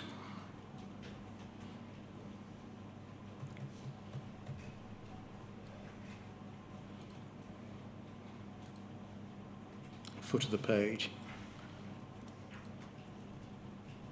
You say, my letter caused strong pushback from the Post Office, and on the 19th of March there was a meeting between myself and Alice Perkins. It appears from a speaking note that Janet Walker, that's your Chief of Staff, wrote for me for a telephone call on the 20th of March between myself and Ian Henderson, that at the meeting of the 19th of March, over the page, Alice Perkins said, amongst other things, that the Post Office didn't believe anything was wrong with Horizon, that they were very concerned that any opinion being formed by Second Sight at this stage was being communicated, that Second Sight should not be expressing an opinion, not least as the Post Office hadn't had a right of reply, that there was a limit to the Post Office's willingness to continue funding investigations, that it seemed that there would be some sort of deadline for cases of the end of February, and that the Post Office would not attend the meeting of the 25th of March, but there would be an open letter from the Post Office available for distribution at that meeting, and that the Post Office would expect to be ready to attend a meeting with MPs in perhaps June. Lord Arbuthnot, I don't understand. Can you help me? I thought the Post Office had said they wanted their systems, processes and data independently assessed. Yes, with absolute openness and transparency. I didn't understand it either. I was a bit surprised because I thought my letter to the Post Office of the 7th of March had been rather a nice one. So they'd said that they were invested in securing the truth and that they wished to be open and transparent with sub-postmasters and with the public. And yet here was the chairman saying to you that the independent investigators should not communicate their opinions, that their funding may be withdrawn, and that they were pulling out of a meeting. yes, which didn't sit well with the way that Second Sight had been appointed, which was almost a joint exercise between the Post Office and the MPs and the JFSA. And yet it seems that the Post Office was saying that Second Sight were not to talk to us, which seemed to us to be odd and wrong. So the meeting went ahead without you, with you, with other MPs, with the JFSA, and with Second Sight, but without the Post Office. Yes. And we've got your speaking notes for that meeting, your Chief of Staff's minutes of that meeting, and Second Sight's speaking notes. I just want to look at the last of those, which is JARB 5047.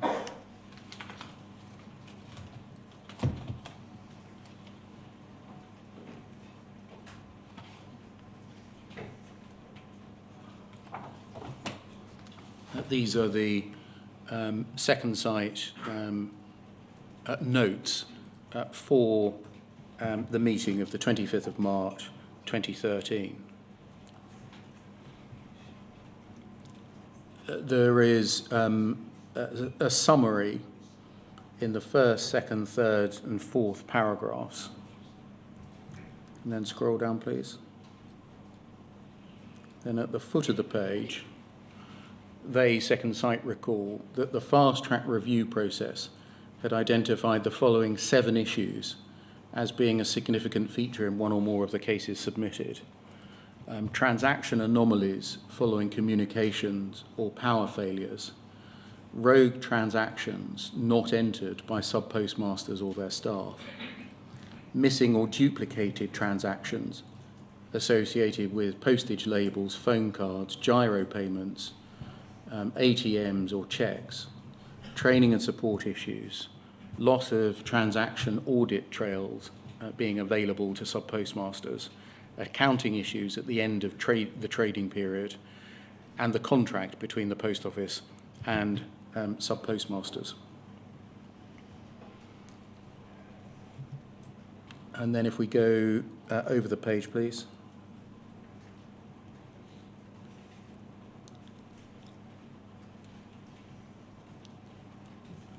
They said the investigation is progressing well. A number of difficult issues have been satisfactorily resolved, and an excellent working relationship has been established with both JFSA and Post Office. Second Sight has regular meetings with senior representatives of the Post Office and is grateful for the support the Post Office is providing. The investigation is complex and involves looking at events that occurred over a long period of time. Some cases 7 or 8 years. We're still at the evidence gathering stage, particularly for cases submitted in the last few weeks. Too early for us to reach even preliminary conclusions on the matters under review. This is a fact-based investigation involving complex information technology. It's important to allow all relevant parties to submit evidence on the matters under review. The 7 features that we saw on page 1, did you understand these to be established or findings by Second Sight at that point? Or is that to be qualified by what's said in this penultimate paragraph here? I thought that they were things that required further work.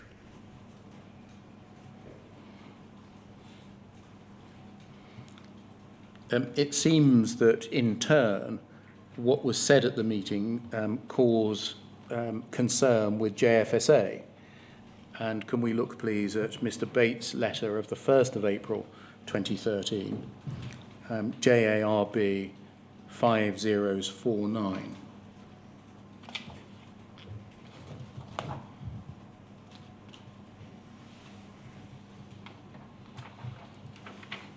This is a letter to you from Mr. Bates. He says, having had the opportunity to reflect on the meeting at Portcullis House, that's the one we're talking about, I thought it important to convey to you the concerns that both Caelan, Elle and I took from the Second Sight report and the briefing document they produced for the meeting. That's the one we've just looked at. Yes. Whilst every individual's case is extremely important to that individual, it's also doubly so in the weight that it adds to the systemic failures with Post Office and their Horizon system. These are issues which we at JFSA have been raising for years, and having closely worked with Second Sight over the last few months, we can see that they too have independently arrived at the same conclusions through their analysis of the cases. We can neither understand why Second Sight was so reluctant to bring the systemic failures to the fore at the meeting, nor see why the focus of the investigation has not now been centred on them. These systemic failures are proven facts. They're at the root of most of the sub-postmaster cases. Although from the Second Sight briefing document, it seems that they are only going to be treated as an adjunct to the issue of the cases, to the point of where only the first 3 they list may be featured in their forthcoming report. The items I'm referring to from their document are, and then he lists the 7 of them. We fully appreciate that more work has to be undertaken to draw together the descriptions of each of the systemic failures recognised so far and the others known about, but for whatever reason not appearing on the list. Yet the work involved would be minor in comparison to labouring through the individual cases first. These systemic failures are also for others to comprehend without the requirement of an in-depth knowledge of the finer points.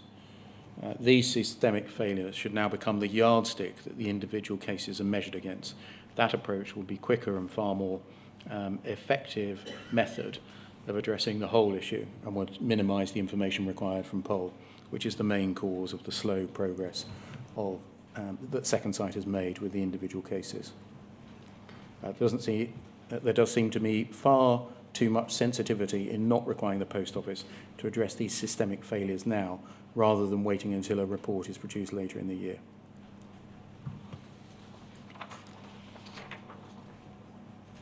In your estimation at the time, were these fair points that Mr. Bates was making? It was probably beyond my technical understanding of the way Horizon worked, but I thought that these were points which certainly needed to be answered both by Second Sight and by the Post Office.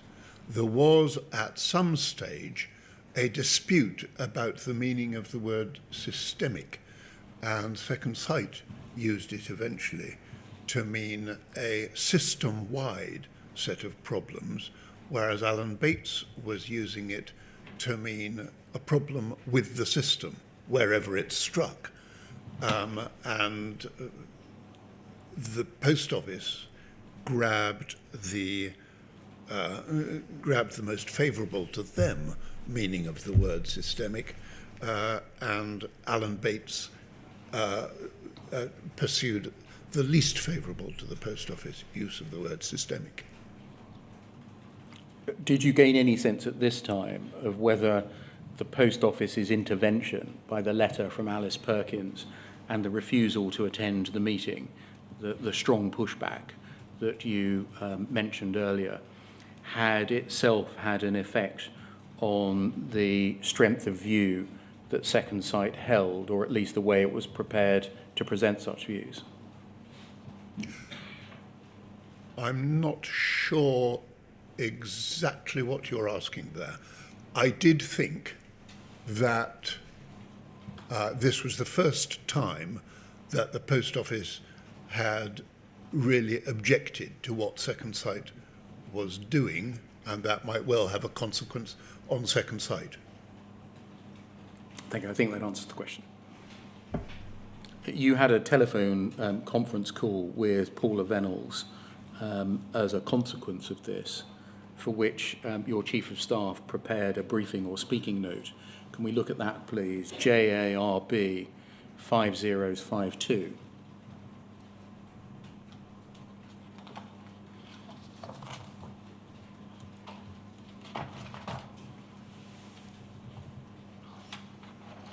The call's at the request of the Post Office following the meeting on the 25th of March. The Post Office is nervous that the MPs are wanting individual cases resolved rather than following the existing approach taken by Second Sight. An earlier meeting with Alice Perkins demonstrated the concern the Post Office had been shown no evidence of problems with Horizon. Final paragraph of this note, Second Sight to Alan Bates, indicates that they may have found something. I should have said that you tell us in your witness statement that you believe that the conversation with Paula Venables went much along the lines of this briefing note. Can we go to the second page, please? And the foot of the page, please.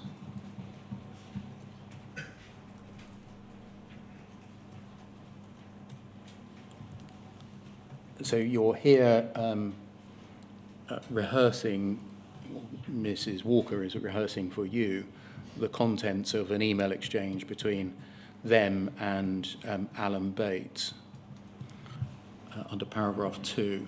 You've mentioned, quote, numerous miscarriages of justice, and it's pretty clear that James has also focused on that, as has Post Office's top management.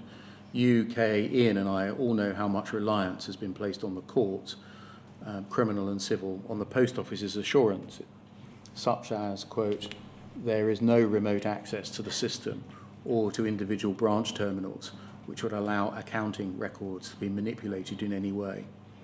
As you know, Alan, several of the spot reviews have presented what appears to be evidence that completely undermines and disproves statements like that. I'm pretty certain that in the event that even one of those spot reviews, for example 5, the Bracknell basement Rudkin one, turns out to be irrefutable, then James will completely understand the implications, as I'm sure will Pole's senior management. Was that issue mentioned by you on the call to Paula Venables? Well, it's hard to be sure of what was said, 10 years ago in a call, but it was a very important issue, and I would have thought it probably was, yes. Remote access would have completely undermined the Post Office's position. And why so? Because if Fujitsu or the Post Office can manipulate a sub-postmaster's accounts without the sub-postmaster knowing about it, then how can you prosecute that sub-postmaster for something which could not be provably down to the sub-postmaster? It might have been an action by the Post Office or by Fujitsu.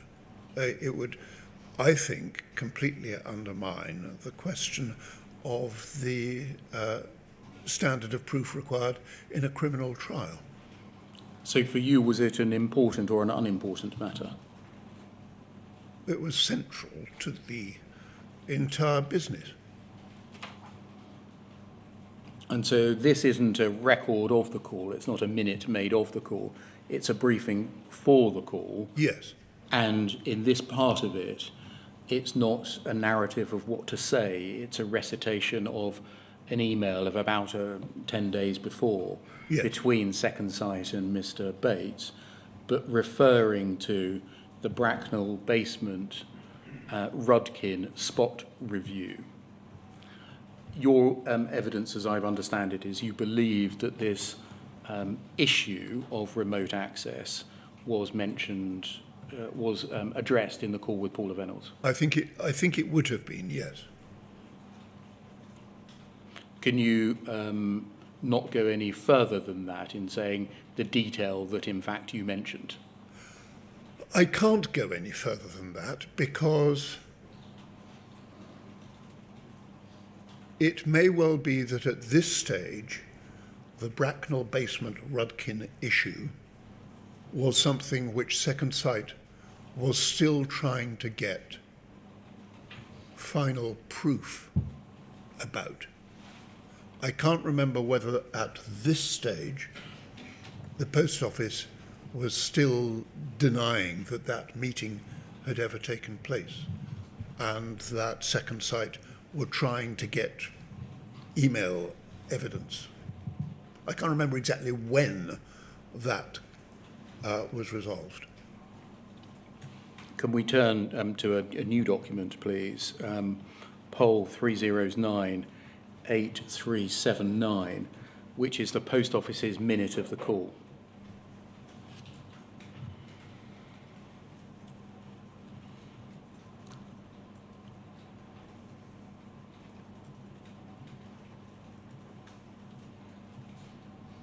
When you say new, Mr. Beard, do you mean very recently disclosed? I mean new to Lord Arbuthnot. Right, fine. Just so that I'm clear. Thank you. I don't think you had this when you made your witness statement. No, I didn't. But I did. I was shown it this morning before I came in, and I think it may show that, if we go down a bit, it may show that the Rudkin issue was raised. Yes, so this is, just to be clear, we've looked at your briefing notes for the purposes of the call. We've seen the Rudkin issue, I'll call it in summary, mentioned in it, and we've heard what your recollection is. Can we look, please, at page 2 of the Post Office's note of the call and look 4 bullet points in.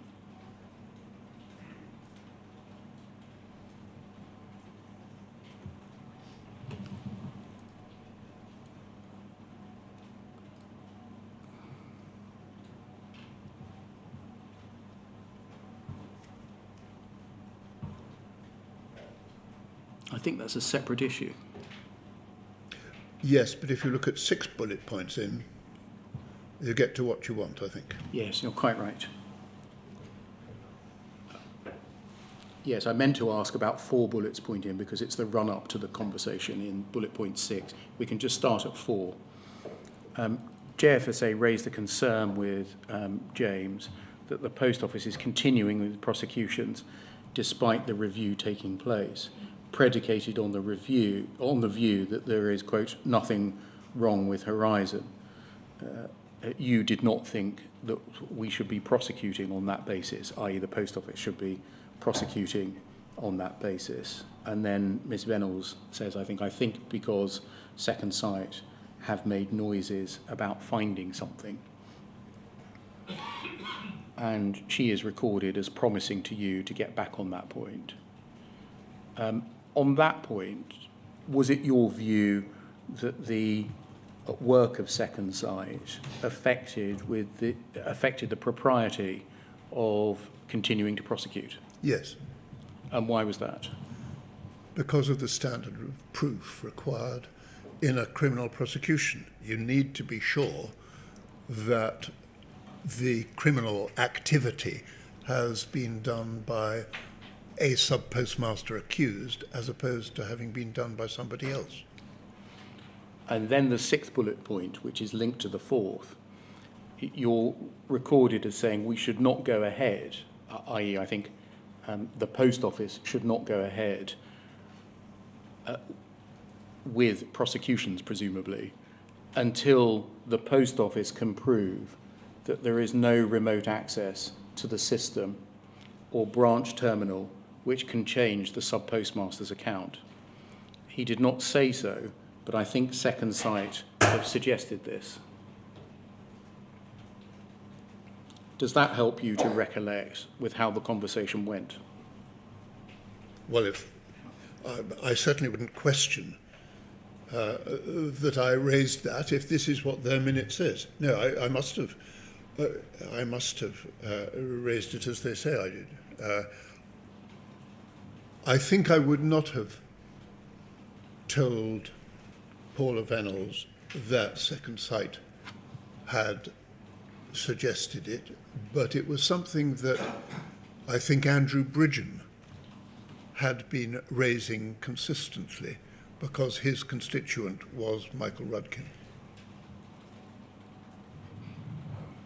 But this, in any event, is a record of, I think, Ms. Venables noting that Second Sight had suggested that there could be remote access to the system or a branch terminal which could change the sub-postmaster's account. She was saying that they might have done. Yeah. Yes. We've seen that can come down, thank you, that one of the points that the Post Office was taking at this stage in the narrative was that Second Sight should not be saying anything to anyone unless and until the Post Office had had the opportunity to respond to the points that that Second Sight was putting to the Post Office. Yes. And I just want to look at what Second Sight was saying to you about that. JARB 5053.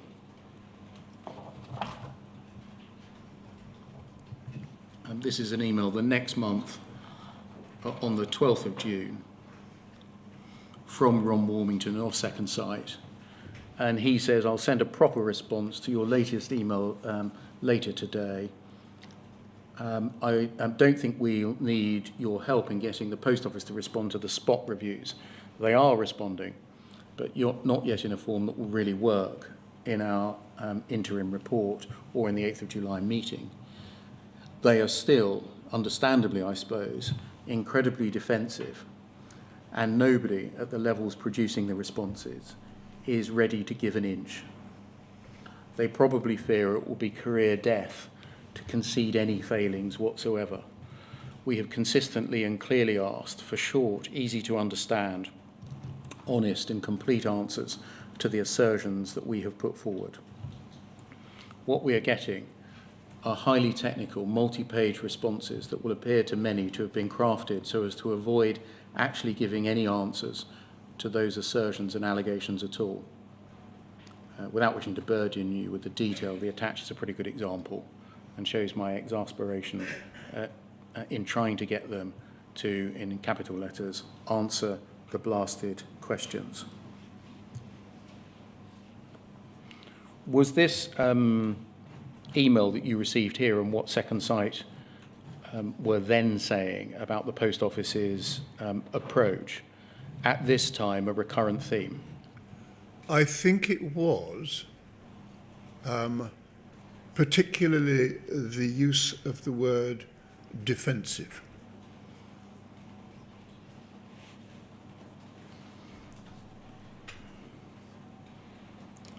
Thank you, that can come down. You've addressed in your witness statement, it's paragraphs 100 to 105, alongside numerous contemporaneous documents exhibited to that part of the statement. The issues arising from the publication of the Second Sight interim report on the 8th of July 2013. And say for one point, I'm not going to explore that. The exception is the role of Second Sight in relation to criminal cases. Can we just turn up paragraph 142 of your witness statement, please?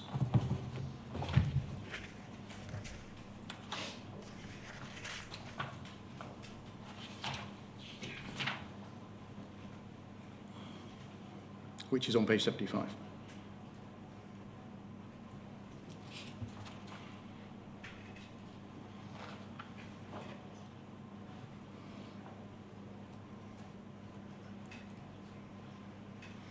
And we're jumping forwards significantly here. We're into January 2014, but it's the background to the questions that I'm going to ask you. This is a conversation that happened with Paula Venables on the 28th of January 2014. And you say, she then said that Second Sight would not be advising the Post Office on criminal cases or prosecution policy, as they were forensic accountants and not lawyers.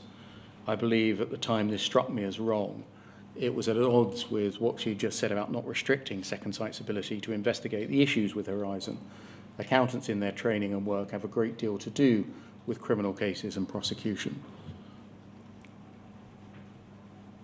And then there's some other material. In relation to the first part of the Second Sight work, what was your understanding and expectation of the extent to which Second Sight could investigate cases that had resulted in criminal proceedings or a criminal conviction? My understanding was that they could have the complete openness and transparency that Paula Venables had promised me, and access to any documents that they considered to be relevant, including documents that were confidential, in order to get to the bottom of the issues that the Post Office told us they wanted to get to the bottom of. And that they, in that sentence early on, any documents that they considered relevant means any documents that Second Sight. Is that right? Second Sight considered relevant. Can we look? Can we go back in the chronology then to July 2013 and look at the notes of a meeting that you held in Parliament on the 8th of July 2013 after the publication of Second Sight's interim report. It's poll 302 9664.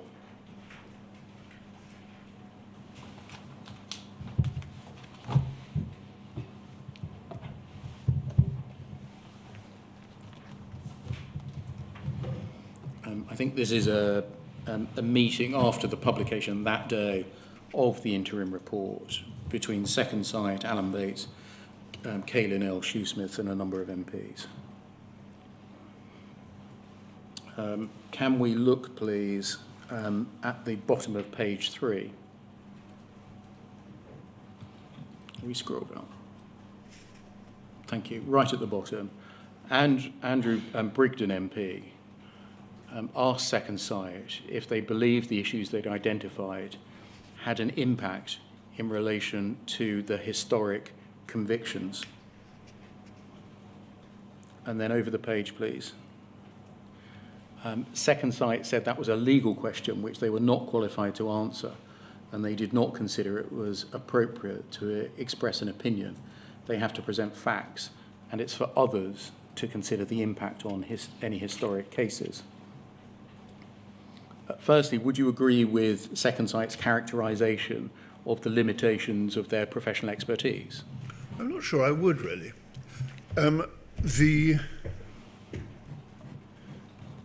The key issue with the appointment of Second Sight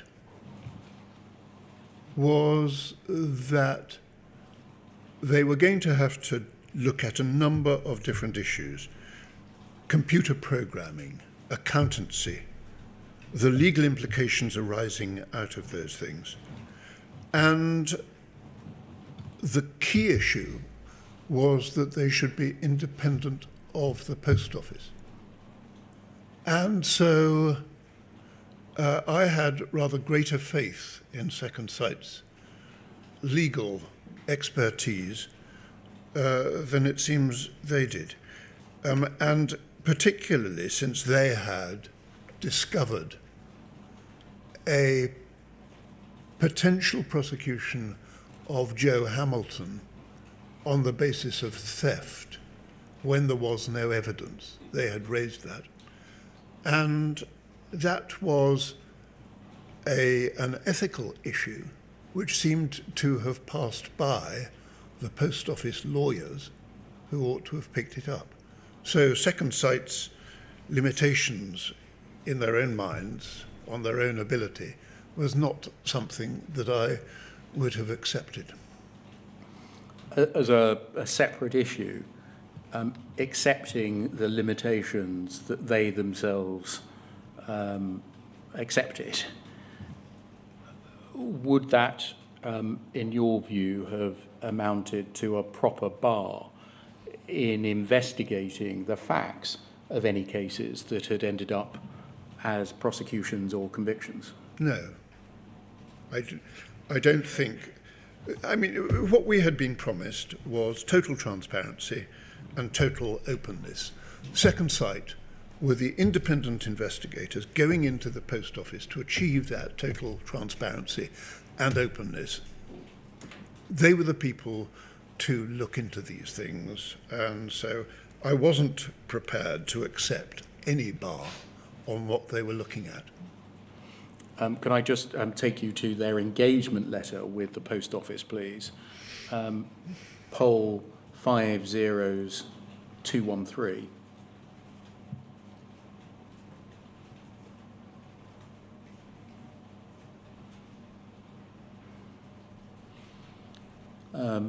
This is moving on to the second part of the enterprise, the ICRMS, but may tell us something about the earlier part of the enterprise too. Can we look at page 6, please?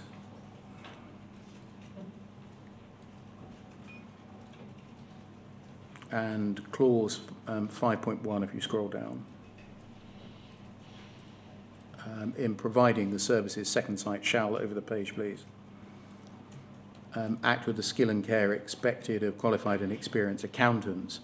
It's acknowledged that matters relating to criminal law and procedure are outside Second Sight's scope of expertise and accordingly shall not be required to give an opinion in relation to such matters. Would you agree that in the light of this letter of appointment, they should not offer expert opinion on matters of criminal law or procedure? Well, this letter of appointment is dated the 1st of July 2014. Yes. And that was close to the period at which this entire process broke down. I actually believe that accountants are pretty well able to deal with legal issues in the same way as lawyers are pretty well able to deal with accountancy issues. I suspect that this letter of appointment, I don't know whether Second Sight signed it or not. I don't know, I can't remember when I first saw it. It may have been in relation to giving evidence in this. It is. Oh, right, okay.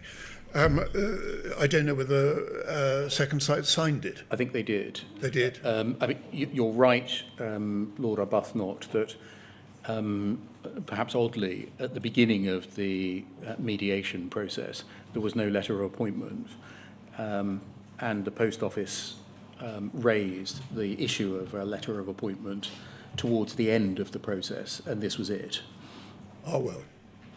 I bet this was draft. Yes, okay. Right. In any event, as to my earlier question, even accepting this, would you agree that any accepted limitation by Second Sight on their ability to offer an opinion on issues relating to criminal law and procedure should be a bar to them investigating cases that ended up in criminal proceedings or a conviction? Certainly not. I mean, that would be an illogical sequence of events. Thank you. That can come down. The Post Office prepared a briefing for responding to the Second Sight interim report of the 8th of July 2013. Can we look at that, please? FUJ 308-1852.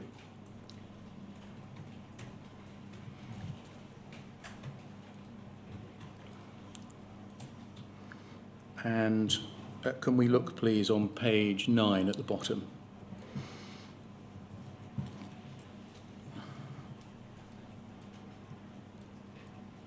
Under Spot Review 5, remember that was mentioned earlier, the Rudkin basement issue.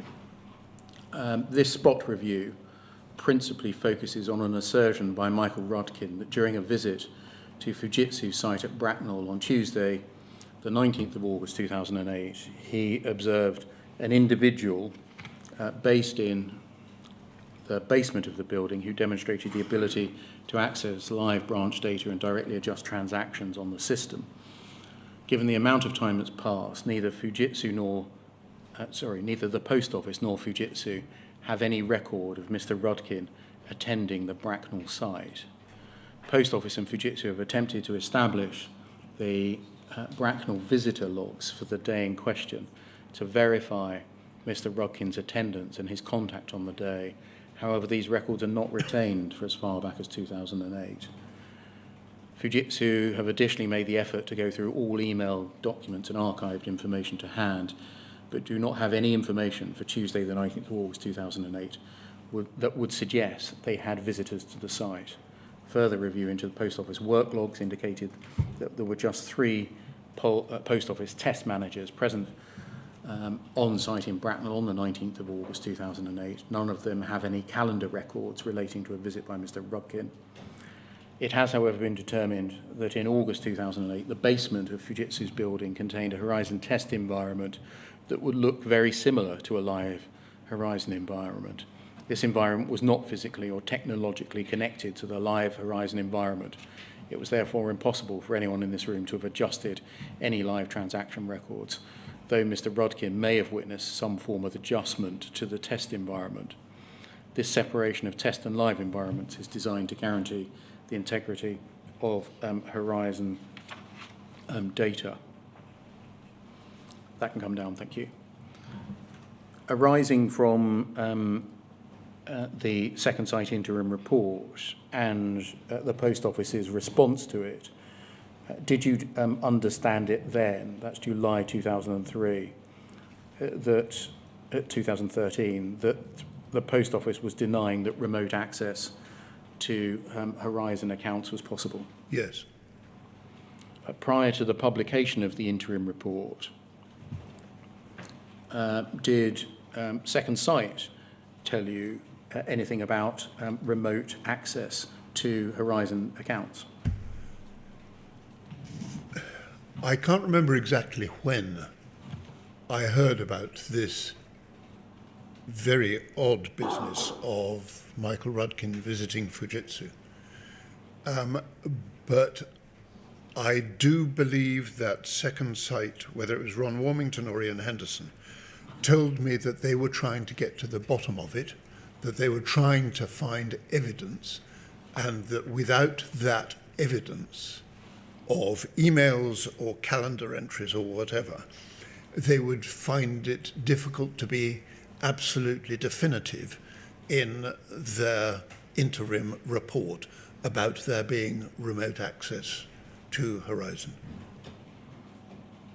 Did Second Sight ever tell you of a conversation that they said they had with Simon Baker of Post Office's IT department on the 22nd of May 2013, where, so say Second Sight, Simon Baker had said that Fujitsu had come clean about its ability remotely to access live data and to make changes to it? It seems unlikely that they would have told me about that, because I'd have gone stomping all over the place if they had, I think. But I can't be absolutely sure.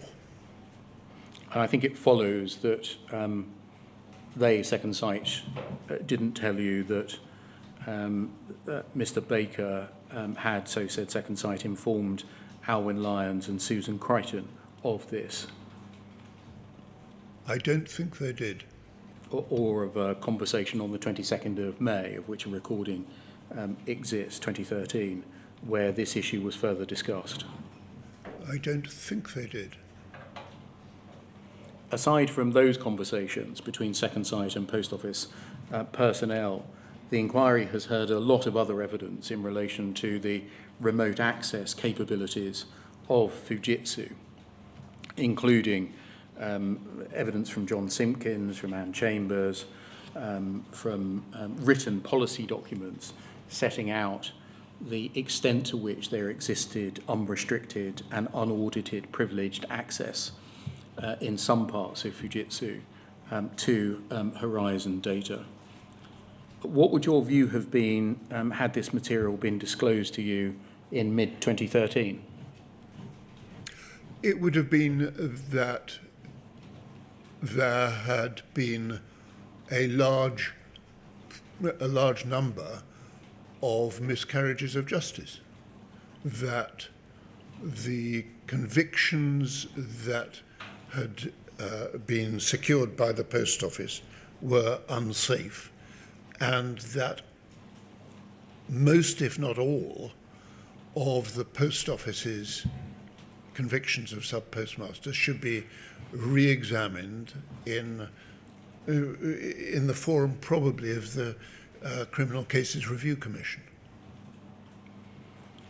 You make the point in your witness statement that this, 8th of July 2013, was the very time at which the Post Office was probably commissioning advice from Simon Clarke, an employed barrister at Cartwright King, Yes. about the effect of the Second Sight report and indeed some other documents and information that he was passed on the evidence that Gareth Jenkins had given in a string of cases that had resulted in the conviction and in some cases imprisonment of sub-postmasters. Yes.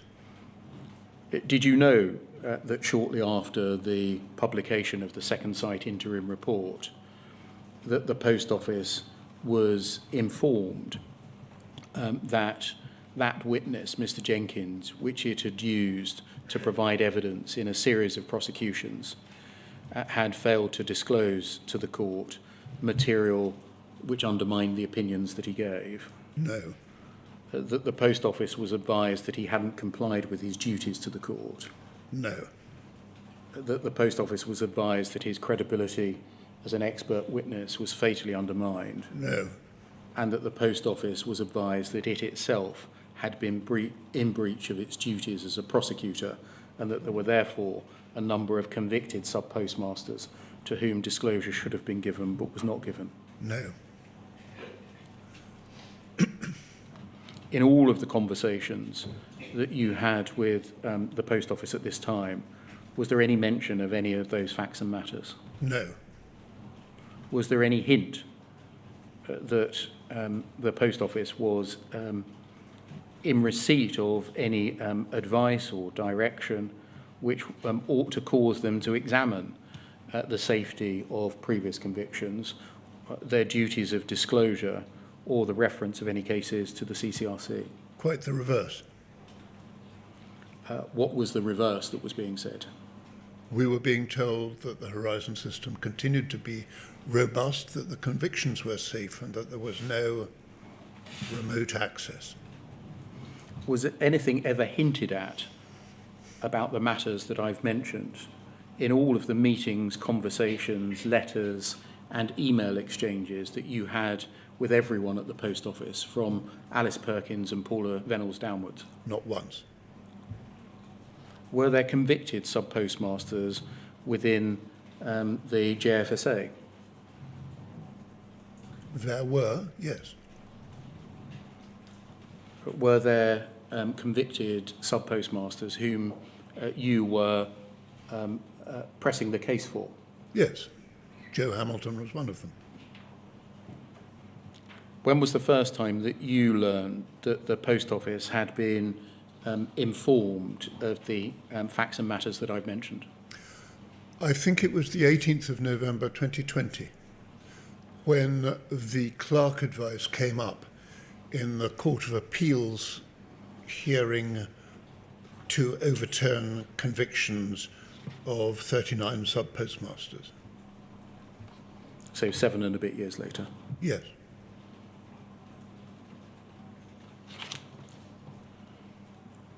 can we turn to the mediation scheme, which is a second part of the second site story? And first dealing with the setting up of it.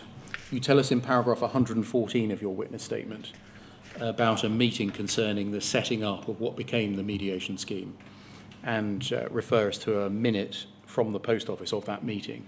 Can we turn to that, please?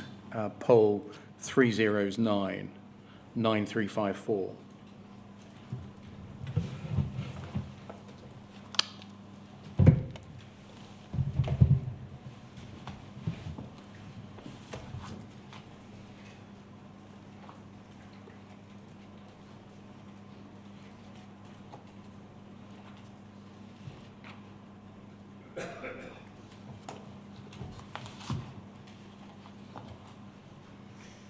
So I've rather blithely skipped over what we've just discussed,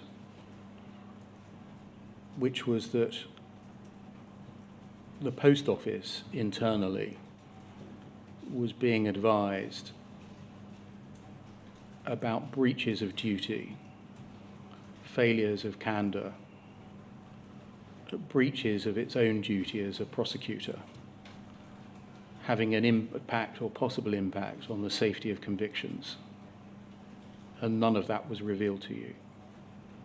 I did raise this with the Minister, Lord Callanan, on the 20th of November 2020. I was not blithe.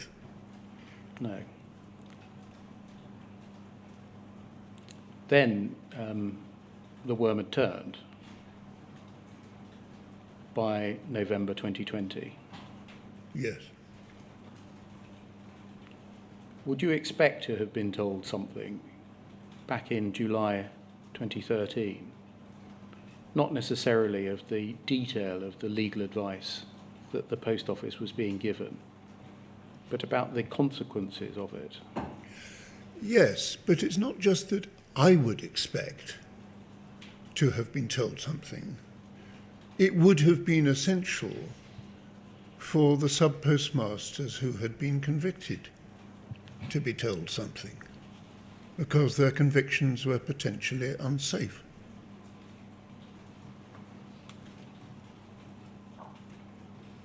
We're going to come in a moment to the setting up of the mediation scheme and the operation of the mediation scheme. In general terms, what did the post office do in relation to that group of people who were stood convicted of a criminal offence in the mediation scheme?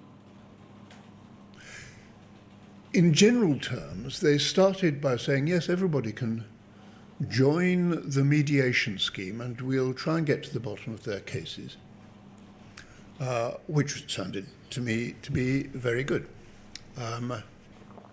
You can apply to the mediation scheme. We may need to involve the CCRC or the Criminal Cases Review Commission, but certainly you can apply. That was what they began by saying. But then later on, what they said was, if you've pleaded guilty or if you've been convicted, then you must go to the back of the queue.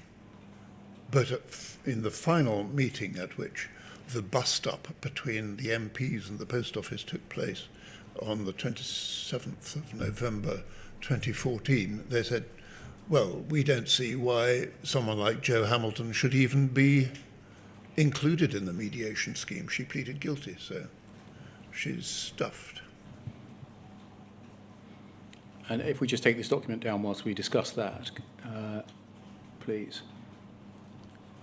What was your understanding throughout the mediation scheme until that point as to whether Jo Hamilton was somebody who should be able to benefit from it? Well, it was perfectly obvious to me that the post office and I were agreeing that Jo Hamilton could be included in the mediation scheme. What would you have done if at the beginning, which we're about to turn to, they'd said, no, people like Jo Hamilton can't be included? Well, I wouldn't have agreed to it. And why not? because I believed from the beginning that Joe Hamilton had not committed the offences for which she'd pleaded guilty.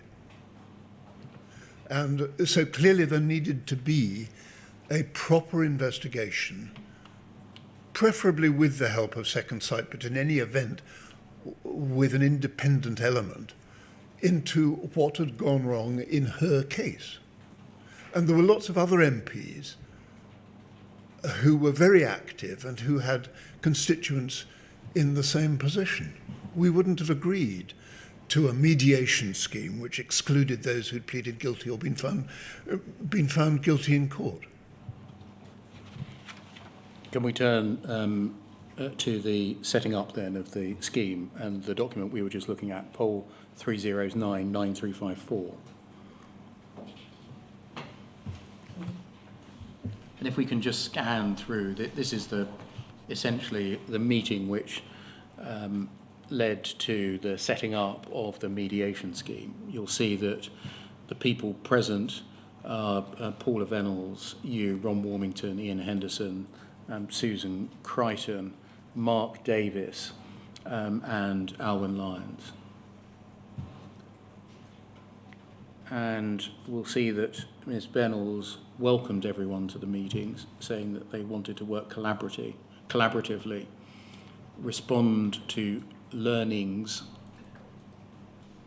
and put a process in place to move the cases forward. And then if you just scroll through that to yourself, and if we scroll down, please.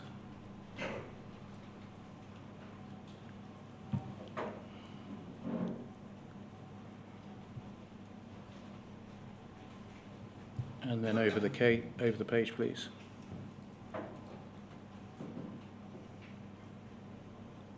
Quite a lot of practical and technical detail there.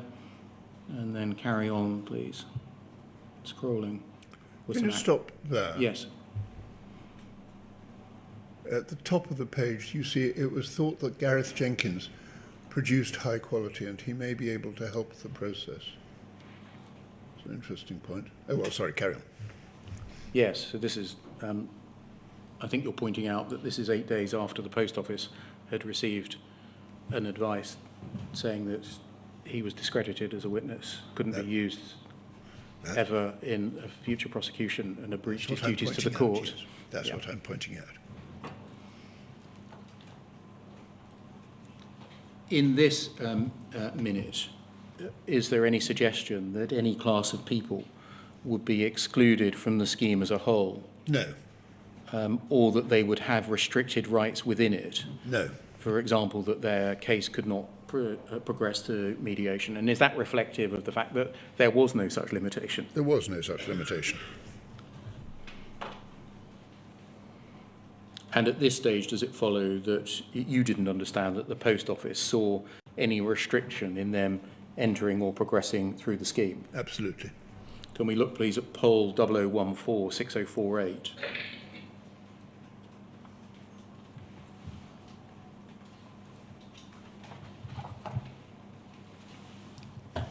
A letter to Mr. Bates of the 27th of August 2013 from Angela Vanden Bogard. We can see at the foot of the page.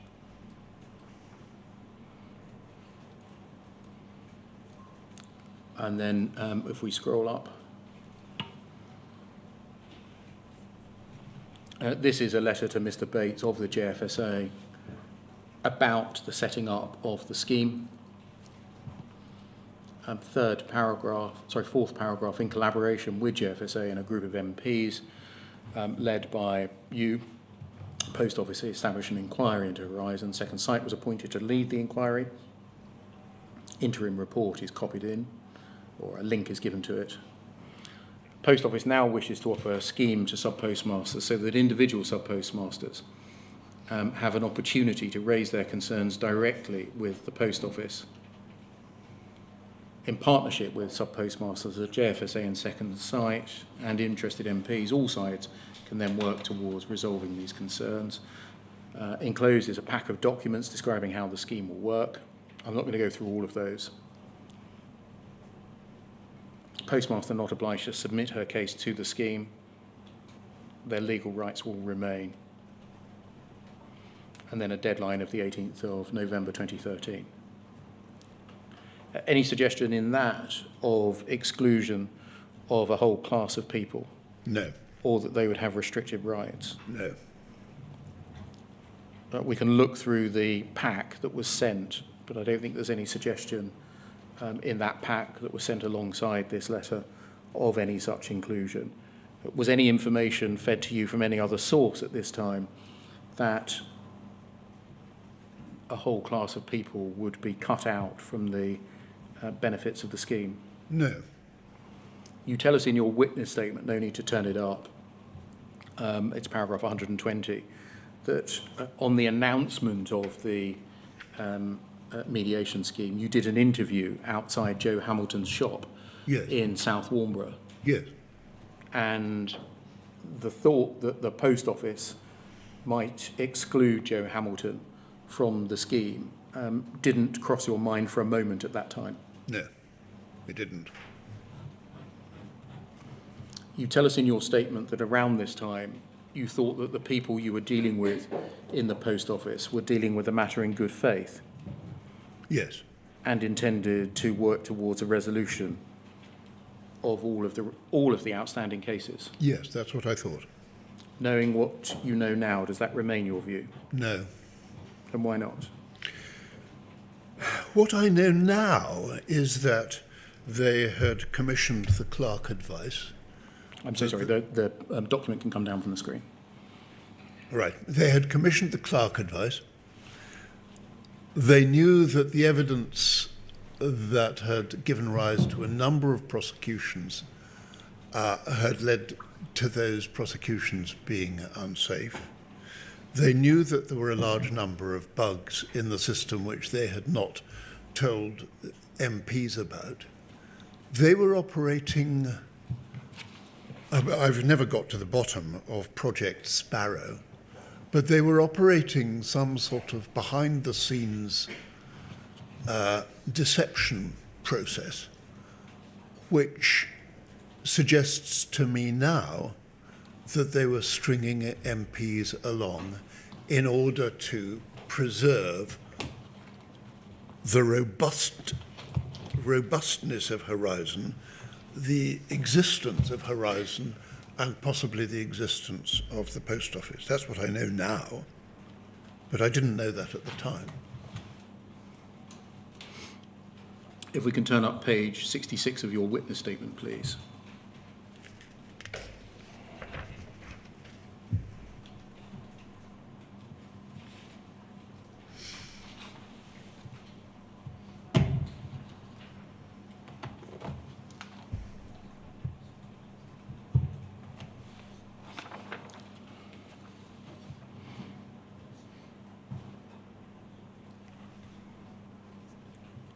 You say that I understand that during September 2013, Susan Crichton left the post office. I do not know why she left, but it may be important, because it was, I now see looking back on it, around this time that the post office's approach changed. Their change of attitude may have been because they had been expecting Second Sight, whom Susan Crichton had recommended, to give Horizon a clean bill of health, which Second Sight had not done. The post office clearly did not like that.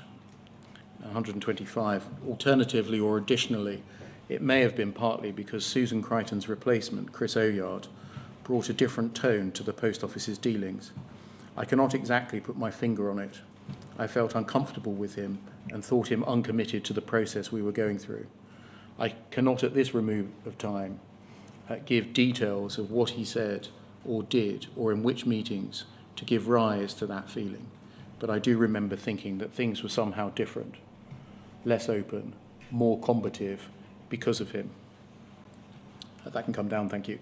You tell us in these paragraphs that the post office did not like it that Second Sight had not given them a clean bill of health.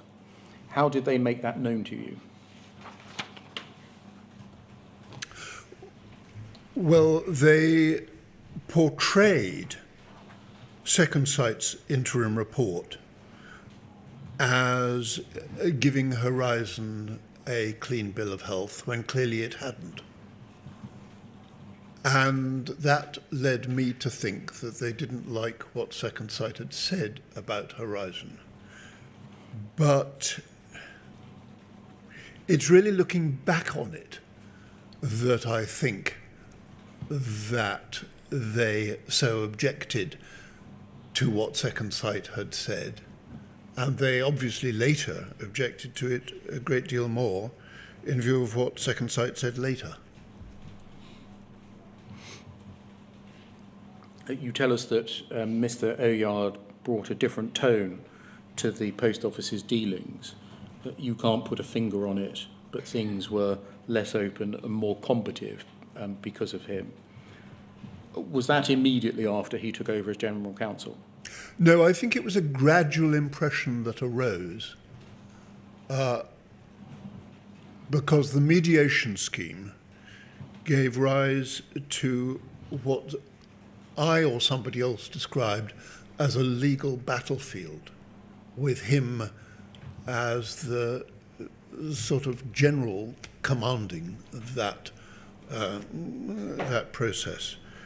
So I think it was gradual rather than immediate, because I take people as I find them, and I was prepared to give him the benefit of the doubt to start with. Of course, at this time, September 2013, that's only 2 months or so after the provision of the Simon Clarke advice.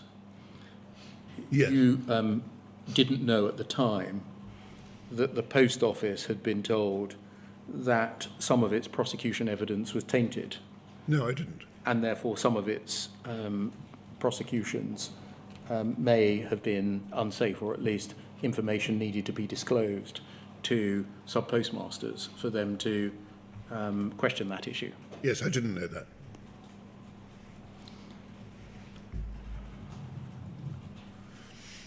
Are you able to point to any particular conversation or communication that led to the impression that the Post Office was becoming less open or more combative? I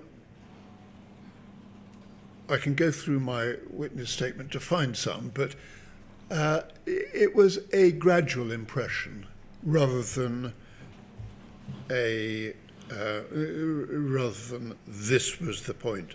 Although September 2013 seemed to be roughly the break point between when the Post Office was trying to get to the bottom of any issues with Horizon and believing that there weren't any, and the later period when they were trying to fail to answer Second Sight's questions, or fail to disclose documents to Second Sight, or fail to allow MPs any information about what was going on with their constituents. So this was roughly the break point. At the time, did you draw any link between the extent to which that conduct may be because of knowledge that convictions may be unsafe? No.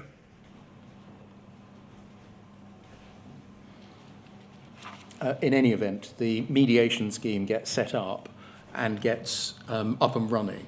Yes. Sir Anthony Hooper is appointed as chairman of the mediation scheme, and you deal with the process by which he came to be identified and his appointment in detail in your witness statement, again exhibiting many documents, contemporaneous documents backing up what you say. Can I just pick out a couple of moments in the narrative, please? Yep.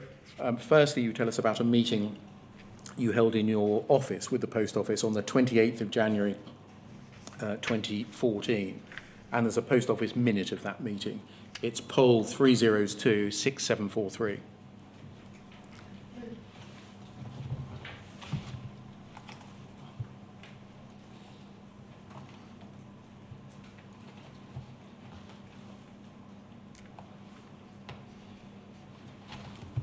Can we see who is present? you, Alice Perkins, Paula Venables, Janet Walker, your Chief of Staff, and David Oliver. Just to refresh your memory, David Oliver was the Programme Manager for Project Sparrow. Did you know anything about Project Sparrow at the time? No, I didn't. I still don't know much, if anything, about it because I haven't been into it, really. I just want to ask you about a specific point that's recorded in these notes of this meeting on the 28th of January 2014. It's on page 3, please.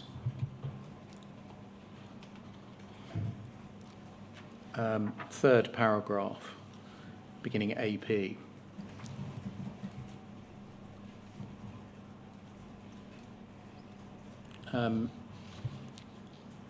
AP said that the Post Office should have had a letter of engagement in place with Second Sight from the start, and that this, I should say the previous discussion was about getting a letter of engagement out, was now putting that issue right. You agreed that there should have been a letter in place. Paula Venables suggested that if Second Sight's nervousness was that the Post Office was trying to restrict them from raising issues, she could assure you that the engagement letter was not designed to restrict in any way Second Sight's ability to investigate issues with Horizon that were raised by applicants to the scheme. And then there's some more text about the drafting of the letter. Did that kind of communication in the course of the meeting, that there would be no restriction in any way on Second Sight's ability to investigate issues with Horizon that were raised by applicants of the scheme, contribute to your belief that there was no restriction, or no restriction was to be introduced on Second Sight's ability to investigate all and any issues with Horizon? It did, except that she then went on to contradict herself. But yes, because from the start, Second Sight had been promised access to any documents that they, Second Sight, believed they needed, and we, the MPs, had been promised complete openness and transparency. This is a point that you make in your witness statement on page 74, if we can turn that up, please.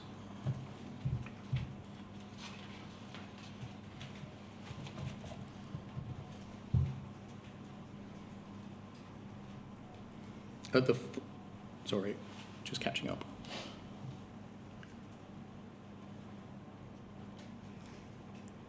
Page 74 at the foot of the page, please.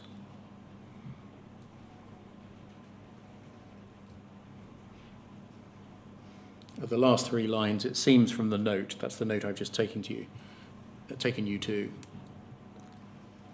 It seems from the note that Paula Venables told me that Second Sight's engagement letter was not designed to restrict in any way Second Sight's ability to investigate issues with Horizon. Then over the page.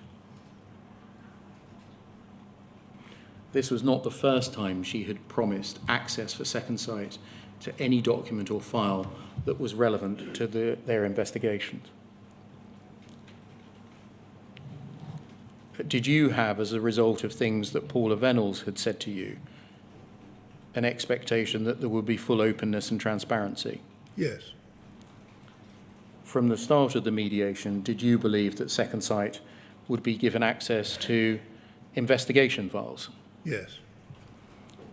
Including if those investigation files were the very files which contained data, the analysis of data, and Post Office's views on such data that were relevant to the issues to be mediated? Yes. Was it right that at that point, full access and liberty to examine and investigate all issues were very important to you? Yes. Can we look just before lunch, please, at poll 0010 022.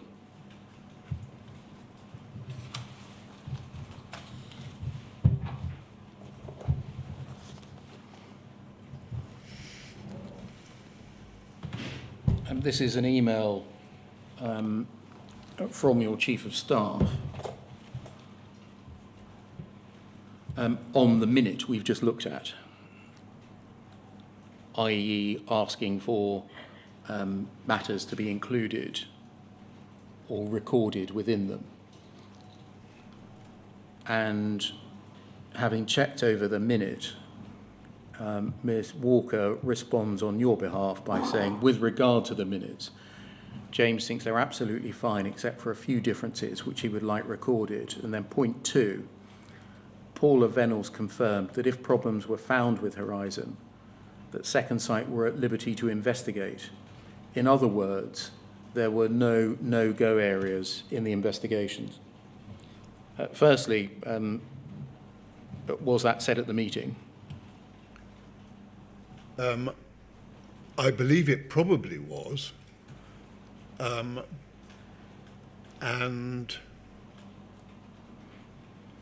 if I was saying that the minutes should be amended to include that, I think it almost certainly was. And secondly, was it a matter of importance to you to establish that there were no no-go areas? It was certainly a matter of importance, yes. And why so? Because if there had been any no-go areas, then the Post Office would be able to hide potential issues of miscarriages of justice.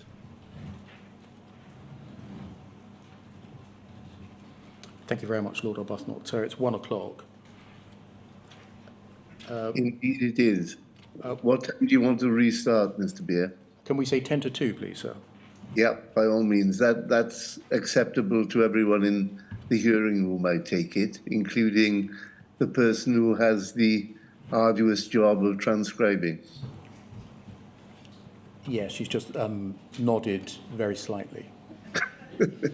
Yes, I'm very sorry, but I take it we're under a little pressure of time today, Mr. Beer. We are. So I plan to ask Lord Arbuthnot questions till approximately 2:30, and then to link in with Sir Anthony Hooper, who Mr. Blake is questioning. Fine. All right. See you at 10 to 2. Thank you very much, sir.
Good afternoon, sir. Can you see and hear us?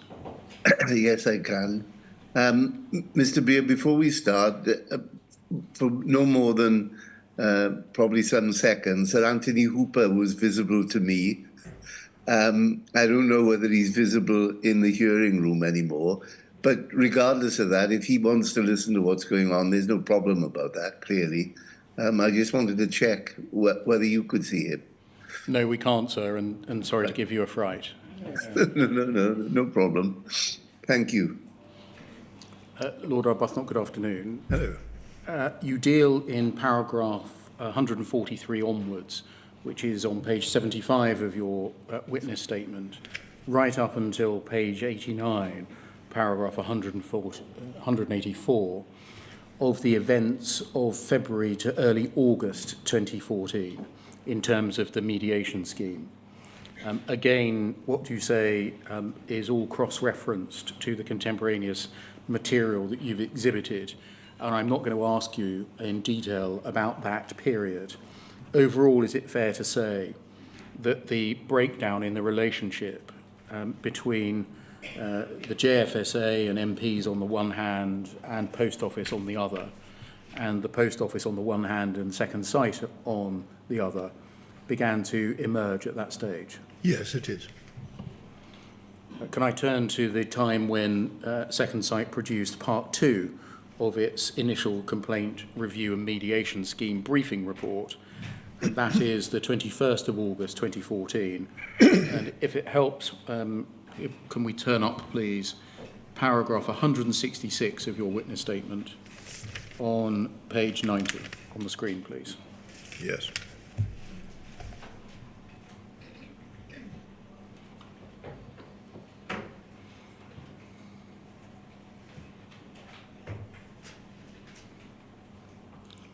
Page 90.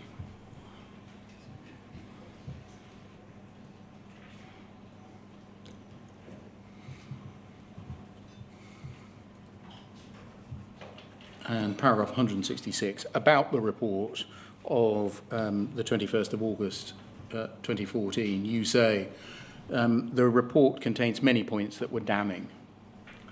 Whether at the time I saw it, I recognised quite how damning they were, is less clear in my mind. There's no reference, for example, to the Post Office or Fujitsu being able to access Horizon remotely, something I remember being concerned about. But the question, quote, is Horizon fit for purpose, is answered by Second Sight's conclusion, no. Uppermost in my own mind was always the question, have the actions taken against these sub-postmasters, whether disciplinary, litigious or prosecutory, been fair, and are the results safe? The conclusion I would have drawn from the summary whenever I did see it was almost certainly not, and certainly not in every case. Can we look, please, at the report itself? Poll 303-0160.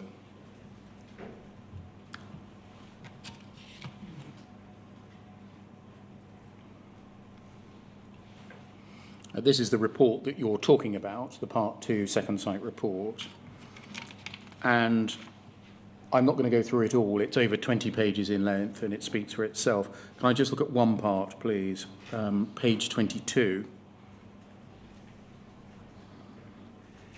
Reading from the bottom, paragraph 22.1.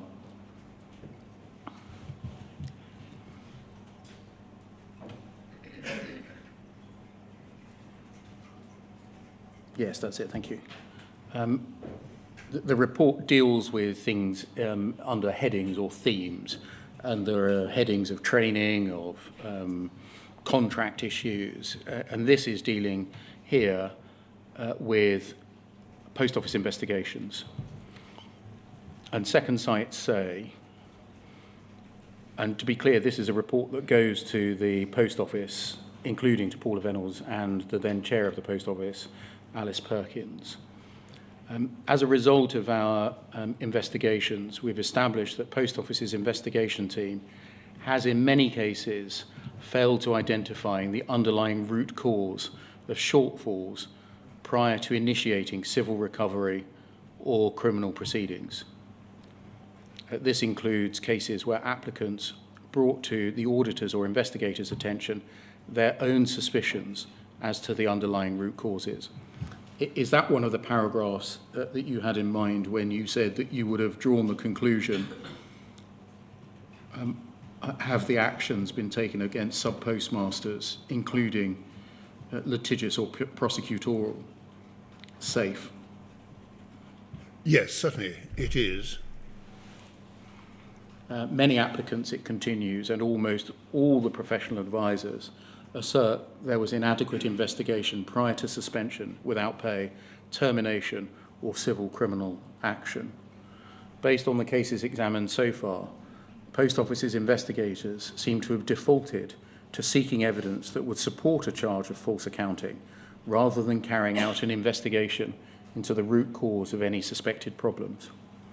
Evidence to support a charge of false accounting is often easily obtained, since when confronted during interview with evidence of obviously overstated cash figures, the accused person will often readily admit to falsifying the end of trading period accounts. And over the page. With the exception of an interview conducted in accordance with PACE, we note that the interviewee is not allowed to be legally represented, although they may be accompanied by a friend, albeit with very limited powers. Interviews will usually be recorded, and when an admission has been made, this will virtually always trigger a guilty plea by the defendant and often an associated repayment proposal. As a result, Post Office investigators seem to have found that recording admissions of false accounting was the key to achieving relatively rapid and, to the Post Office, inexpensive asset recovery. As a consequence of this, Post Office's investigators seem to have de-emphasised the importance of unearthing the true root cause of the mysterious shortfalls that applicants claim to have suffered. Even when faced with requests from sub-postmasters for investigative help, this has often been refused. Regrettably, this refusal to provide investigative support is in line with the standard contract. It's clear from comments made by applicants this is clearly contrary to their expectations and that they were unaware that under part of the contract, the Post Office Investigation Division does not have a mandate to provide general investigative support to sub-postmasters. Post Office's instructions to and training of its investigators seems to have disregarded the possibility that the Horizon system could be in any way relevant to their investigations. A consequence of this flawed approach to investigations is that many opportunities for process improvements have been missed. And then last page.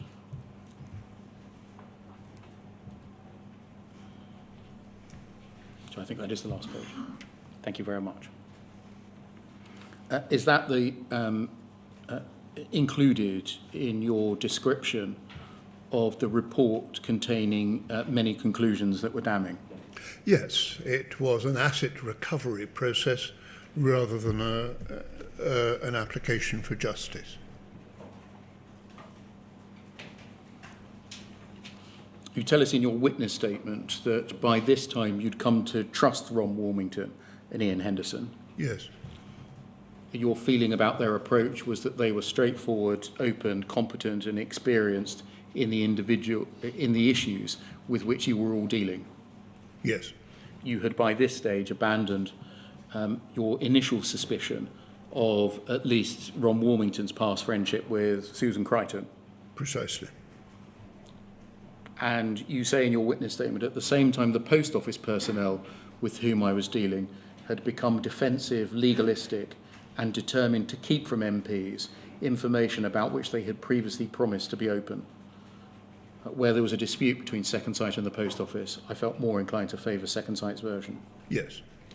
Sorry, that can come down, thank you. Where you say that the Post Office personnel with whom you were dealing had become defensive, legalistic and determined to keep from MPs information, who are you referring to there? Well, particularly Paula Vanel's.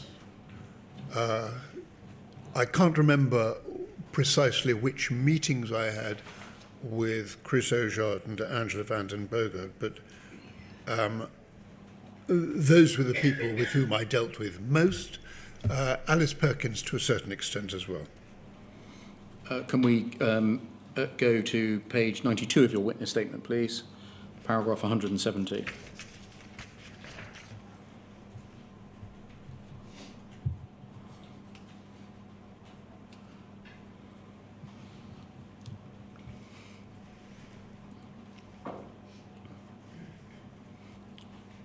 page 92, paragraph 170, and you, I'm not going to go to the letter because you summarise it here, that on the 5th of September 2014, Angela van den Bogard wrote to Second Sight, asking Second Sight to reconsider their recommendation that a particular case was suitable for mediation.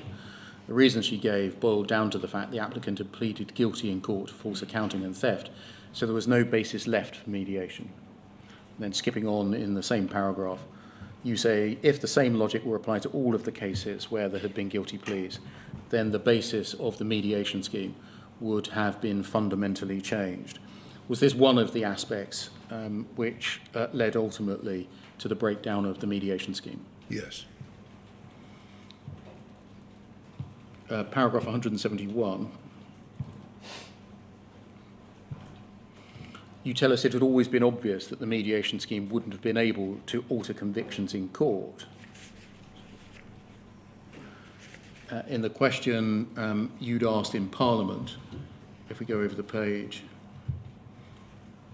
you said we must look after them and try and provide them with redress, perhaps through the CCRC. Yes.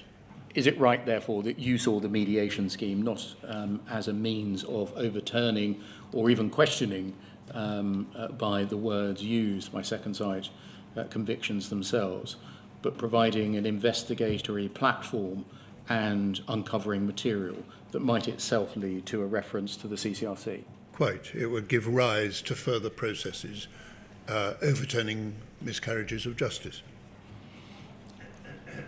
Thank you. You deal in your witness statement, again supported by the contemporaneous material, with the Post Office's response to Second Sight's second report.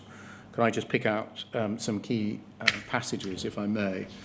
Paragraph 178 on page 95.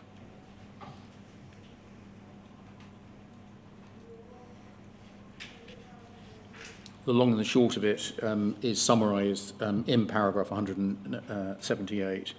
Post Office replied to the second report and said it was unable to endorse it. Yes.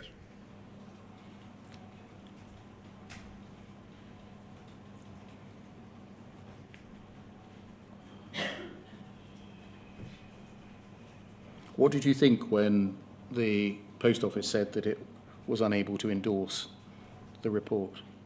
By this stage, I wasn't surprised because of the Post Office's defensiveness, secrecy, legalism, and the fact that it seemed to be blocking information to go to Second Sight. And the Part 2 report was not kind to the Post Office. And the Post Office was going to get even more defensive when it came out. You tell us in the second part of paragraph 179, which is on the screen there, that when you saw the reply, you assumed from its tone that it had been drafted mainly by Chris Oyard, as it struck you as unconvincing, defensive, offhand, and designed to be obstructive. Yes. Why did you associate this reply with Mr. Oyard? Because I considered him to be unconvincing, defensive, offhand, and obstructive. This all culminated in a meeting in your office at Portcullis House on the 17th of November 2014. We can see that from paragraph 198 on page 103.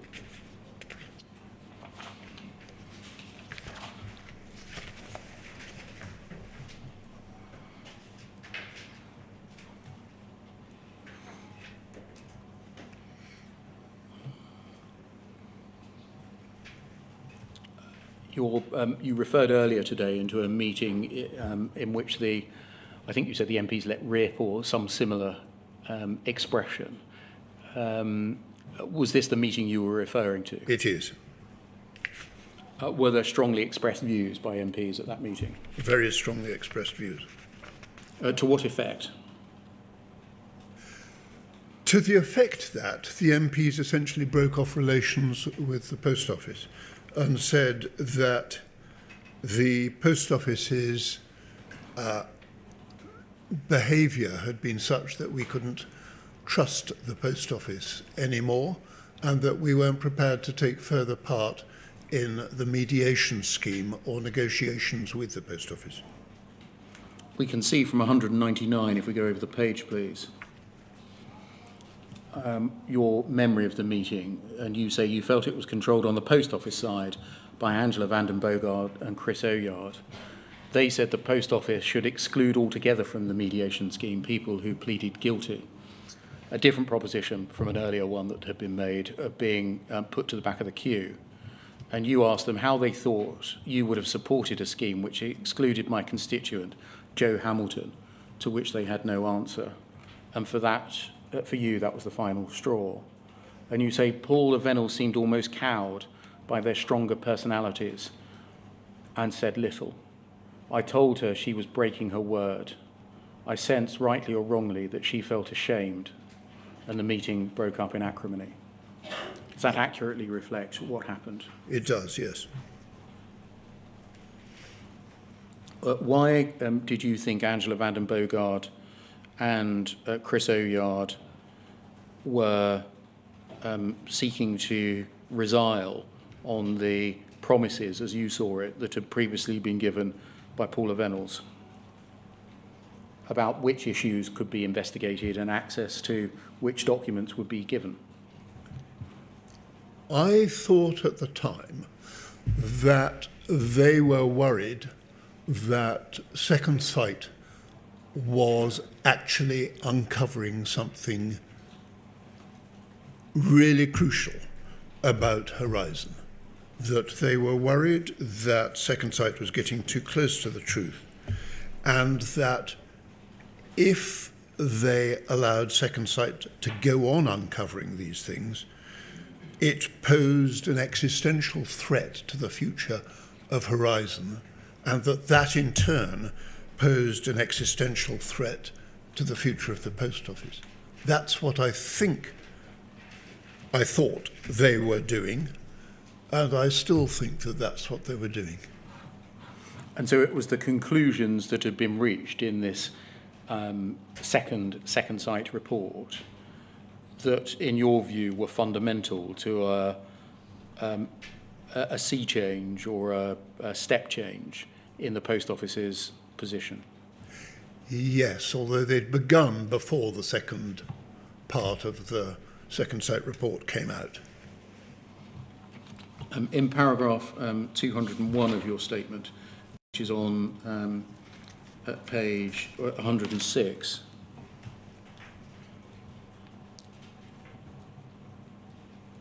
you say that shortly after that meeting, Paula Vennells wrote to you rejecting a proposition that there should be a presumption in favour of Second Sight's recommendation as to who should go forward for mediation.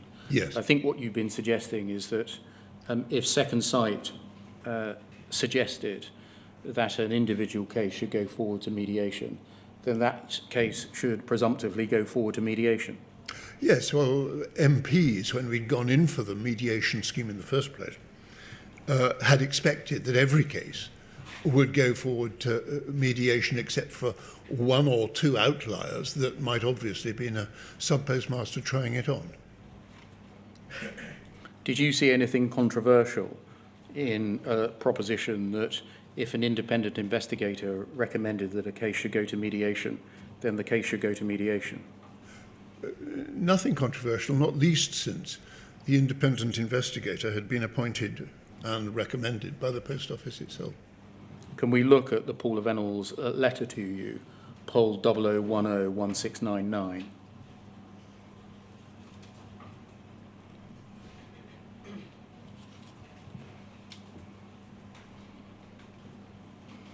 And this is her letter to you of the 28th of November 2014. She says, thank you for meeting in your office on the 17th of November. I'm setting out the Post Office's position on the proposition put forward that there should be a general presumption that the Post Office will agree, save in a few undefined exceptional cases, to mediate all cases where this is the recommendation of Second Sight, regardless of their merits and specific circumstances.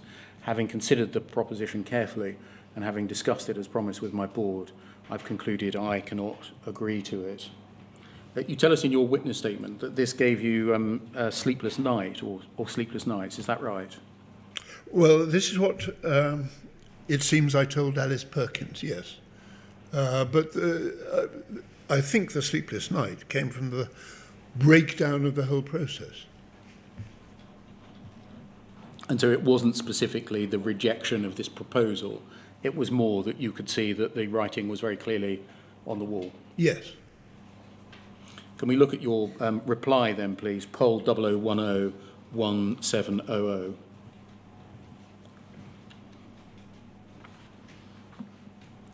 This is your reply to Paul of Edrom of the 8th of December 2014. It's a long and detailed letter. I only want to look at the conclusions, if I may, on page 3. Yes, I'm sorry it's so long. And if we scroll down, please. Under conclusions from paragraph 13 onwards, you begin a series of paragraphs in the same way, despite something. Despite the fact that Second Sight have identified the issues of investigations and contract giving rise to concern, ... the Post Office response to the 22nd of September stated, amongst other things, that contracts and Post Office investigations were outside of Second Sight's remit. Despite your agreement that the mediation scheme was to be available to all sub-postmasters whose cases have been identified by Second Sight as giving rise to concern, in recent months, Post Office has been objecting to around 90% of the cases going forward to mediation. Despite paragraph 15, your agreement to fund the engagement of professional advisors to support sub-postmasters in all relevant stages of the process, the Post Office is attempting, in the absence of representation by those professional advisors, to have 90% of cases excluded from mediation. Over the page. Despite your agreement that those who have pleaded guilty will be able to take advantage of the mediation scheme, Post Office has objected to cases going to mediation on the ground that the sub-postmasters pleaded guilty. You put forward these arguments in secret, and when MPs asked you in July how the mediation scheme was going, you pleaded in the interest of, quote, the integrity of the mediation scheme confidentially. Paragraph 18. Clearly, the Post Office is aware of the Limitation Act point set out above. It has enough lawyers. The Post Office could allay any suspicion that this was a factor in the way it has been behaving by agreeing that it will not take any time-barred limitation point in resisting legal claims. Will you agree to this? I think the answer came back no. It did. From Paul of Edrom. You make the point in paragraph 20 you won't be standing at the next general election. And so some of the MPs have agreed that Kevin Jones would take over your role in the group.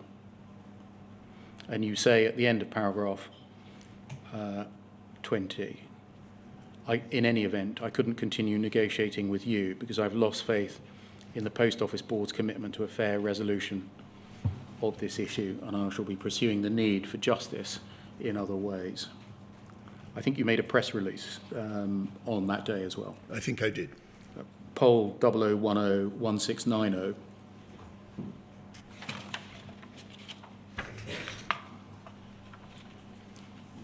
And under the heading MPs lose faith in Post Office mediation scheme, you're reported in the second paragraph as saying the scheme was set up to help our constituents seek redress and maintain the Post Office's good reputation. It's doing neither. It's ended up mired in legal wrangling, with the Post Office objecting to most of the cases, even going into the mediation that the scheme was designed to provide. I can no longer give it my support.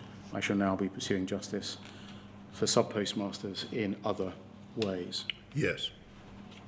And to that letter, the conclusions of the letter that you wrote, and that part of the press release that I've read to you, mark the withdrawal on your side of the equation from MP's engagement with the Post Office and its mediation scheme. Yes. Can I turn to the termination of the scheme by the Post Office and look at page 137 of your witness statement?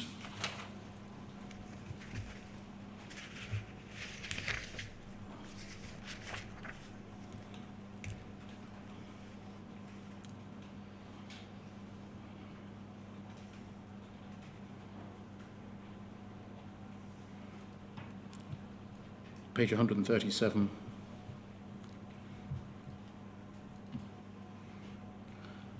You say that on the 10th of March 2015 you heard via a Post Office press release that the Post Office had sacked Second Sight and disbanded Sir Anthony Hooper's independent working group. You thought there was a strong risk that the Post Office would try to suppress the briefing report that we've just read. So you wrote a letter to Paula Venables making a Freedom of Information Act request. Is it right that they replied to the Freedom of Information Act request saying it was exempt from disclosure, but they were voluntarily going to give you a copy anyway? Yes. But why did you think that the Post Office would try to suppress the report?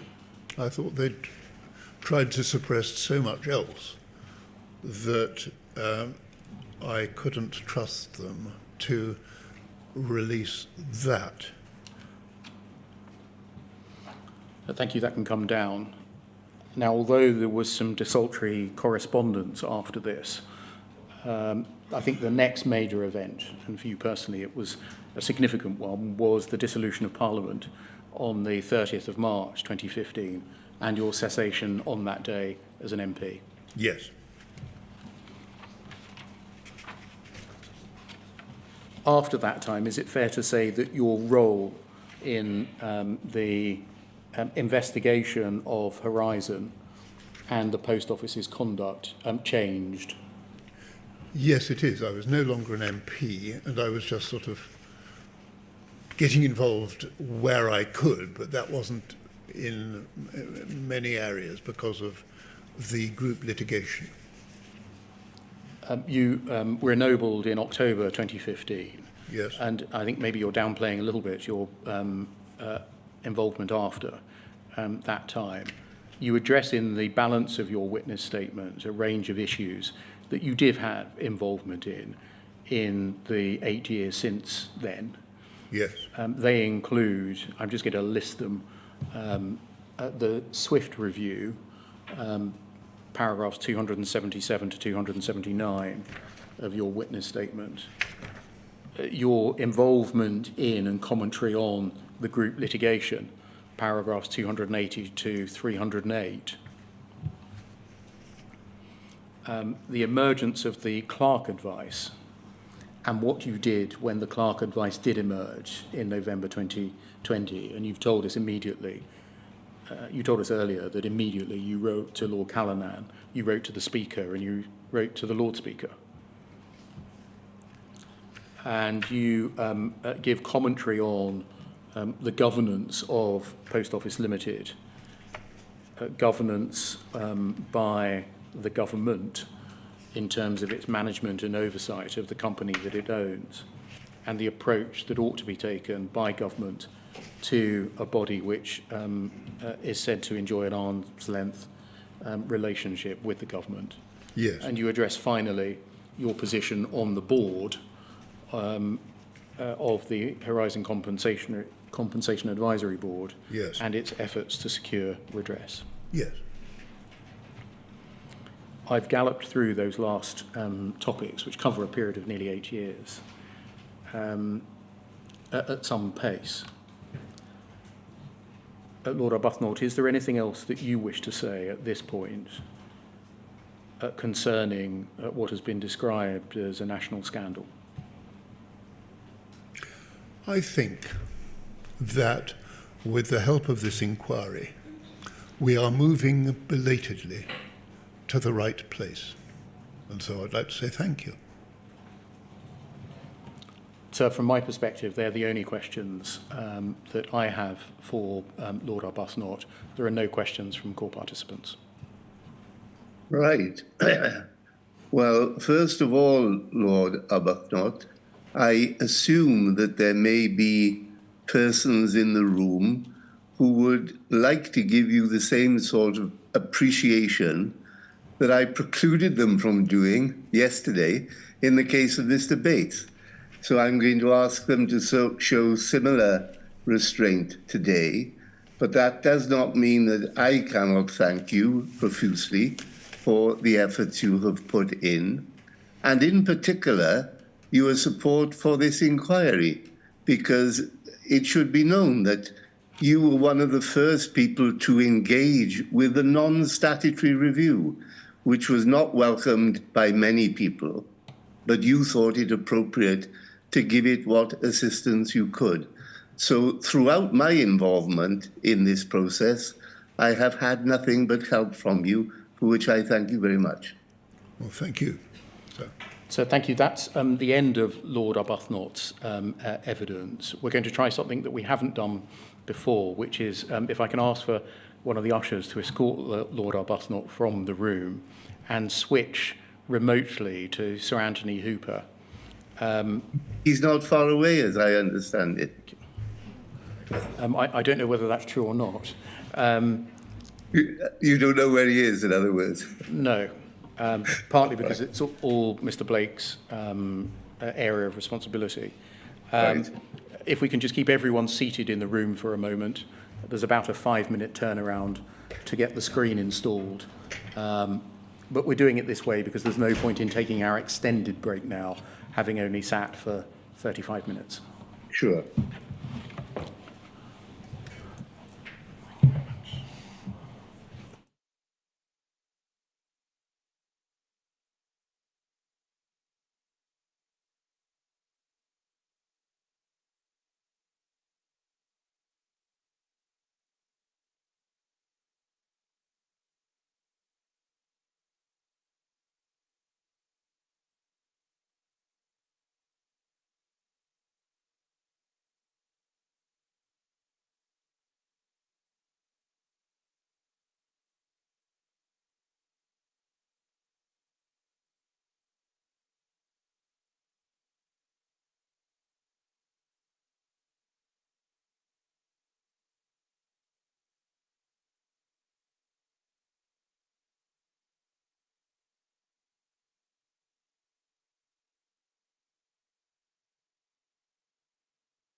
Good afternoon, sir. Can you see and hear me? Yes, I can. Yes. I should have said sir and sir. Thank you, sir. This afternoon's witness is Sir Anthony Hooper. You have granted Sir Anthony permission to appear remotely from outside of this country. Yes, and I facetiously said to Mr. Beer that Sir Anthony was not too far away, when of course I meant the opposite. He's quite far away. He is indeed. Thank you. Good afternoon, Sir Anthony. I'm the usher and I'm going to take you through the affirmation. Can you hear me okay? I can. Thank you. Please can you repeat after me?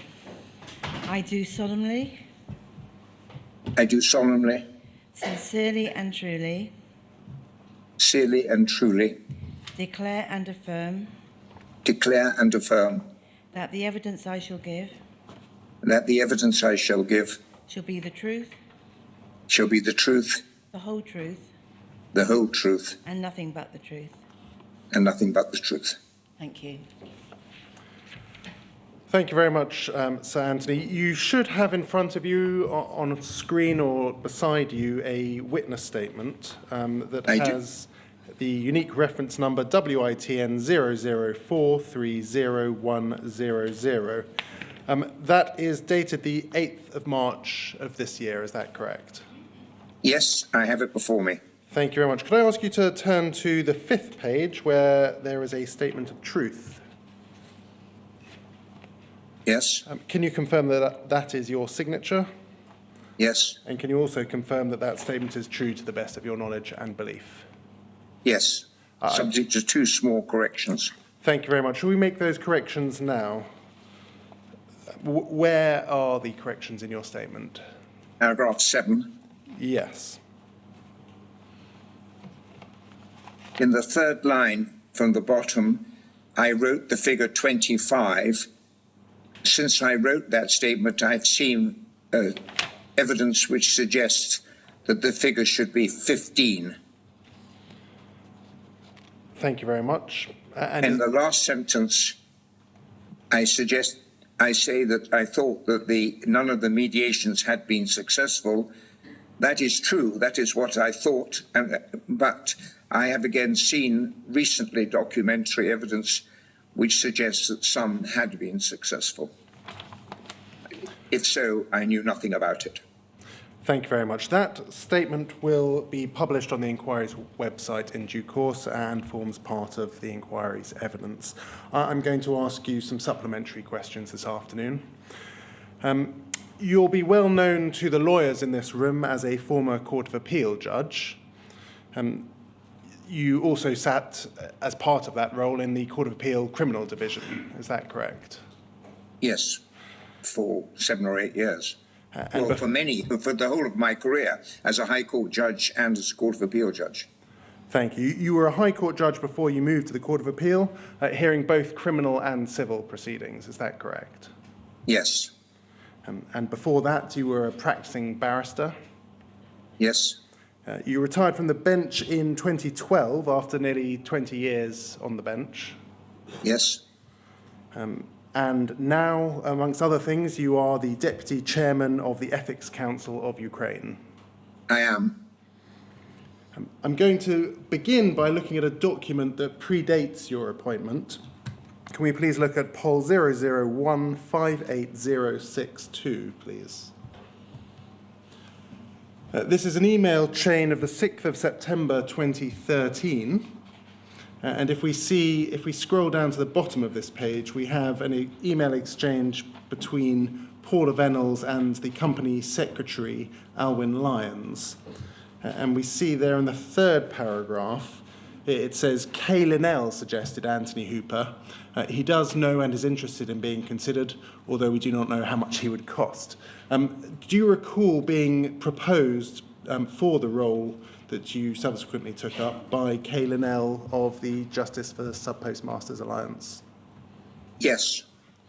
And do you recall how it is that you came to be proposed in that way? I think I remember that Kay Linnell and I were on a professional body together, and I think we discussed it. Thank you very much. And if we scroll up to the top, we have the response from Paula Vanells. And she says, really helpful. From what I've heard about Hooper, he sounds a good prospect, especially in view of who nominated him, provided we can be reassured that he will be even-handed because of that nomination provenance. If we look at the bottom email, please, if we could scroll down to the bottom of the page and over to the next page. We're here in 6th of September 2013. Over the page, please. There's one other paragraph that I'd like to draw to your attention, and that's the penultimate paragraph. Alwyn Lyon says to Paula Vanells, I know Susan, I think that's Susan Crichton, the General Counsel, thinks we've made a reasonable start, but that the wrong chair in the eyes of the JFSA, or JA must be James Arbuthnot, would take us backwards. And if we're going to transition Second Sight out of the equation, a chair who is strong and will take a decision based on facts, whether it will be in Paul's favour or not, will be a great asset.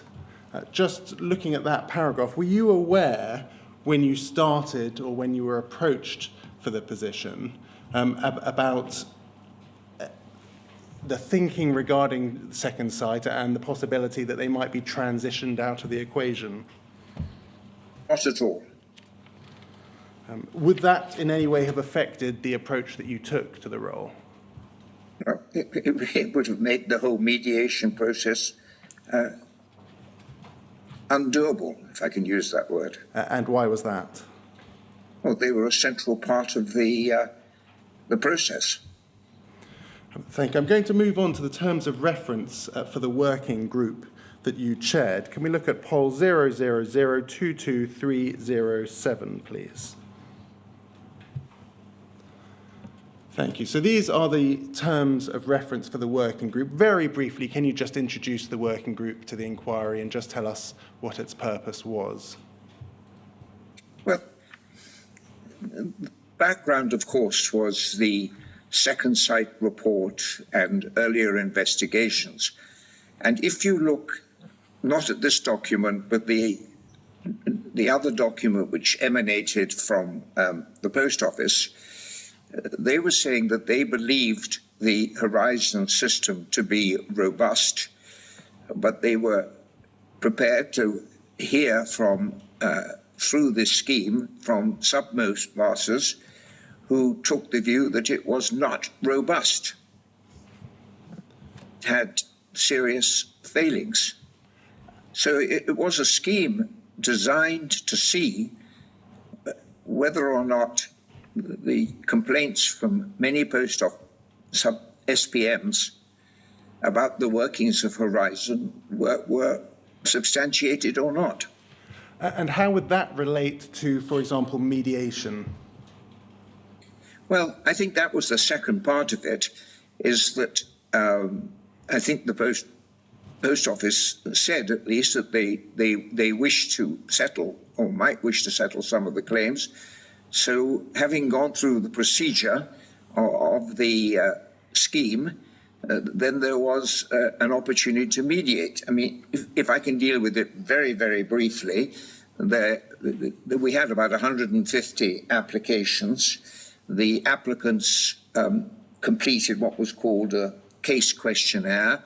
That was looked at by Second Sight to see whether or not it contained sufficient information for an investigation, and that sometimes was sent back. That was often prepared by legal advisors who received some funding for that from the Post Office.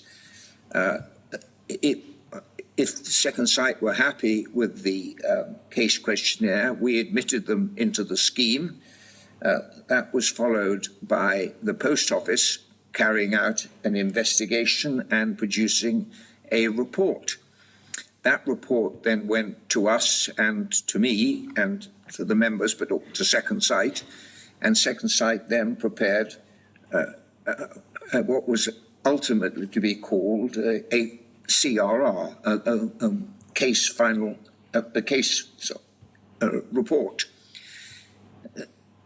I can deal with the problems later, but that was the scheme. and then there would be a decision as to whether to mediate.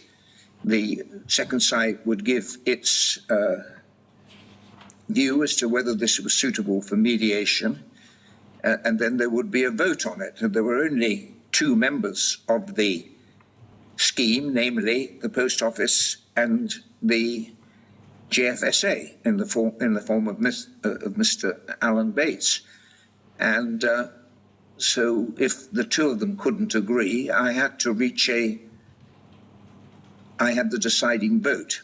But we can look at that if you wish to do so, the whole problem of the mediation. That's a very helpful introduction, and in light of that, we can skip through this terms of reference quite quickly. We have on our screens at the moment paragraphs 1 and 2, which sets out the scope and the members. If we scroll down the page, please, we have the objectives of the overall scheme. And then over the page, we have the role of the working group. At the bottom, we have you named as the independent chair. And then over the page, please, as you've just said, paragraph 7 sets out the decision-making process where members shall attempt to agree all decisions unanimously, but if a decision can't be reached, then it goes to a vote, and you had the casting vote in the event of disagreement. There's one paragraph that I would like to ask you about in respect of the terms of reference, and that's paragraph 2.4, which appears on the first page. It says at 2.4, in conducting working group business, Post Office may act in a manner that promotes its own interests. Likewise, JFSA may act in a manner that promotes the interests of applicants. Are you able to assist us with how you understood that provision? I don't think I ever did understand it. Did you understand the process to be an adversarial process, a cooperative process, or something else, in theory? In theory, a cooperative process. So paragraph 2.4 wasn't intended to set up some sort of adversarial process with each side pursuing their own interests? No. I can't. It may have been explained to me at some stage why it was there, but I have no recollection now why it was there. And reading it, it doesn't make much sense to me. It's pretty obvious that the Post Office are going to look after its own interests, and the JFSA would do likewise. We started today in September 2013 when your name was first mentioned. These terms of reference, we'll see, were finalised in March 2014. In between your appointment and the finalisation of these terms of reference, what was your initial work? What did that involve? I don't think my work ever changed. I didn't know that I had forgotten that these were much later, but the way I ran the scheme as the chairman was exactly as I have described, and we started working as soon as we got going in October 2013, November. Thank you very much. I'm going to take you to an email exchange in January 2014, so relatively early on in the scheme. Can we look at poll 00301-427, please?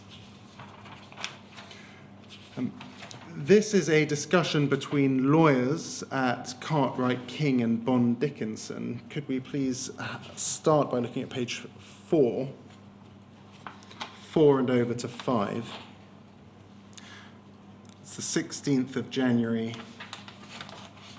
2014.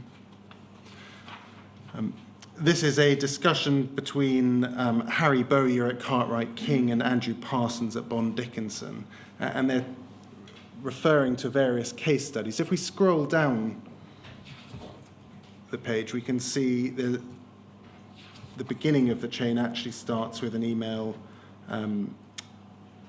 between Andrew Parsons and Martin Smith. Sorry, thank you very much. And it seems as though they're preparing case summaries for you already in January 2014. What was the purpose of those case summaries? I think these are quite outside the scheme, if I'm right in remembering. And please, I remind you that this happened a long time ago. As I remember, there were about 4 cases in which the which were had gone past the charge stage and were to go to trial. And I obviously was concerned, not really in my position as a chairman, but simply as someone who wanted to make sure that there were no wrongful convictions. So I think I asked to look at the case summary, and I think I suggested that I would hope that these 4 cases would be dropped. That's my memory. Thank you very much. Could we scroll up, please? And that is consistent with this email that's currently on screen, where Andrew Parsons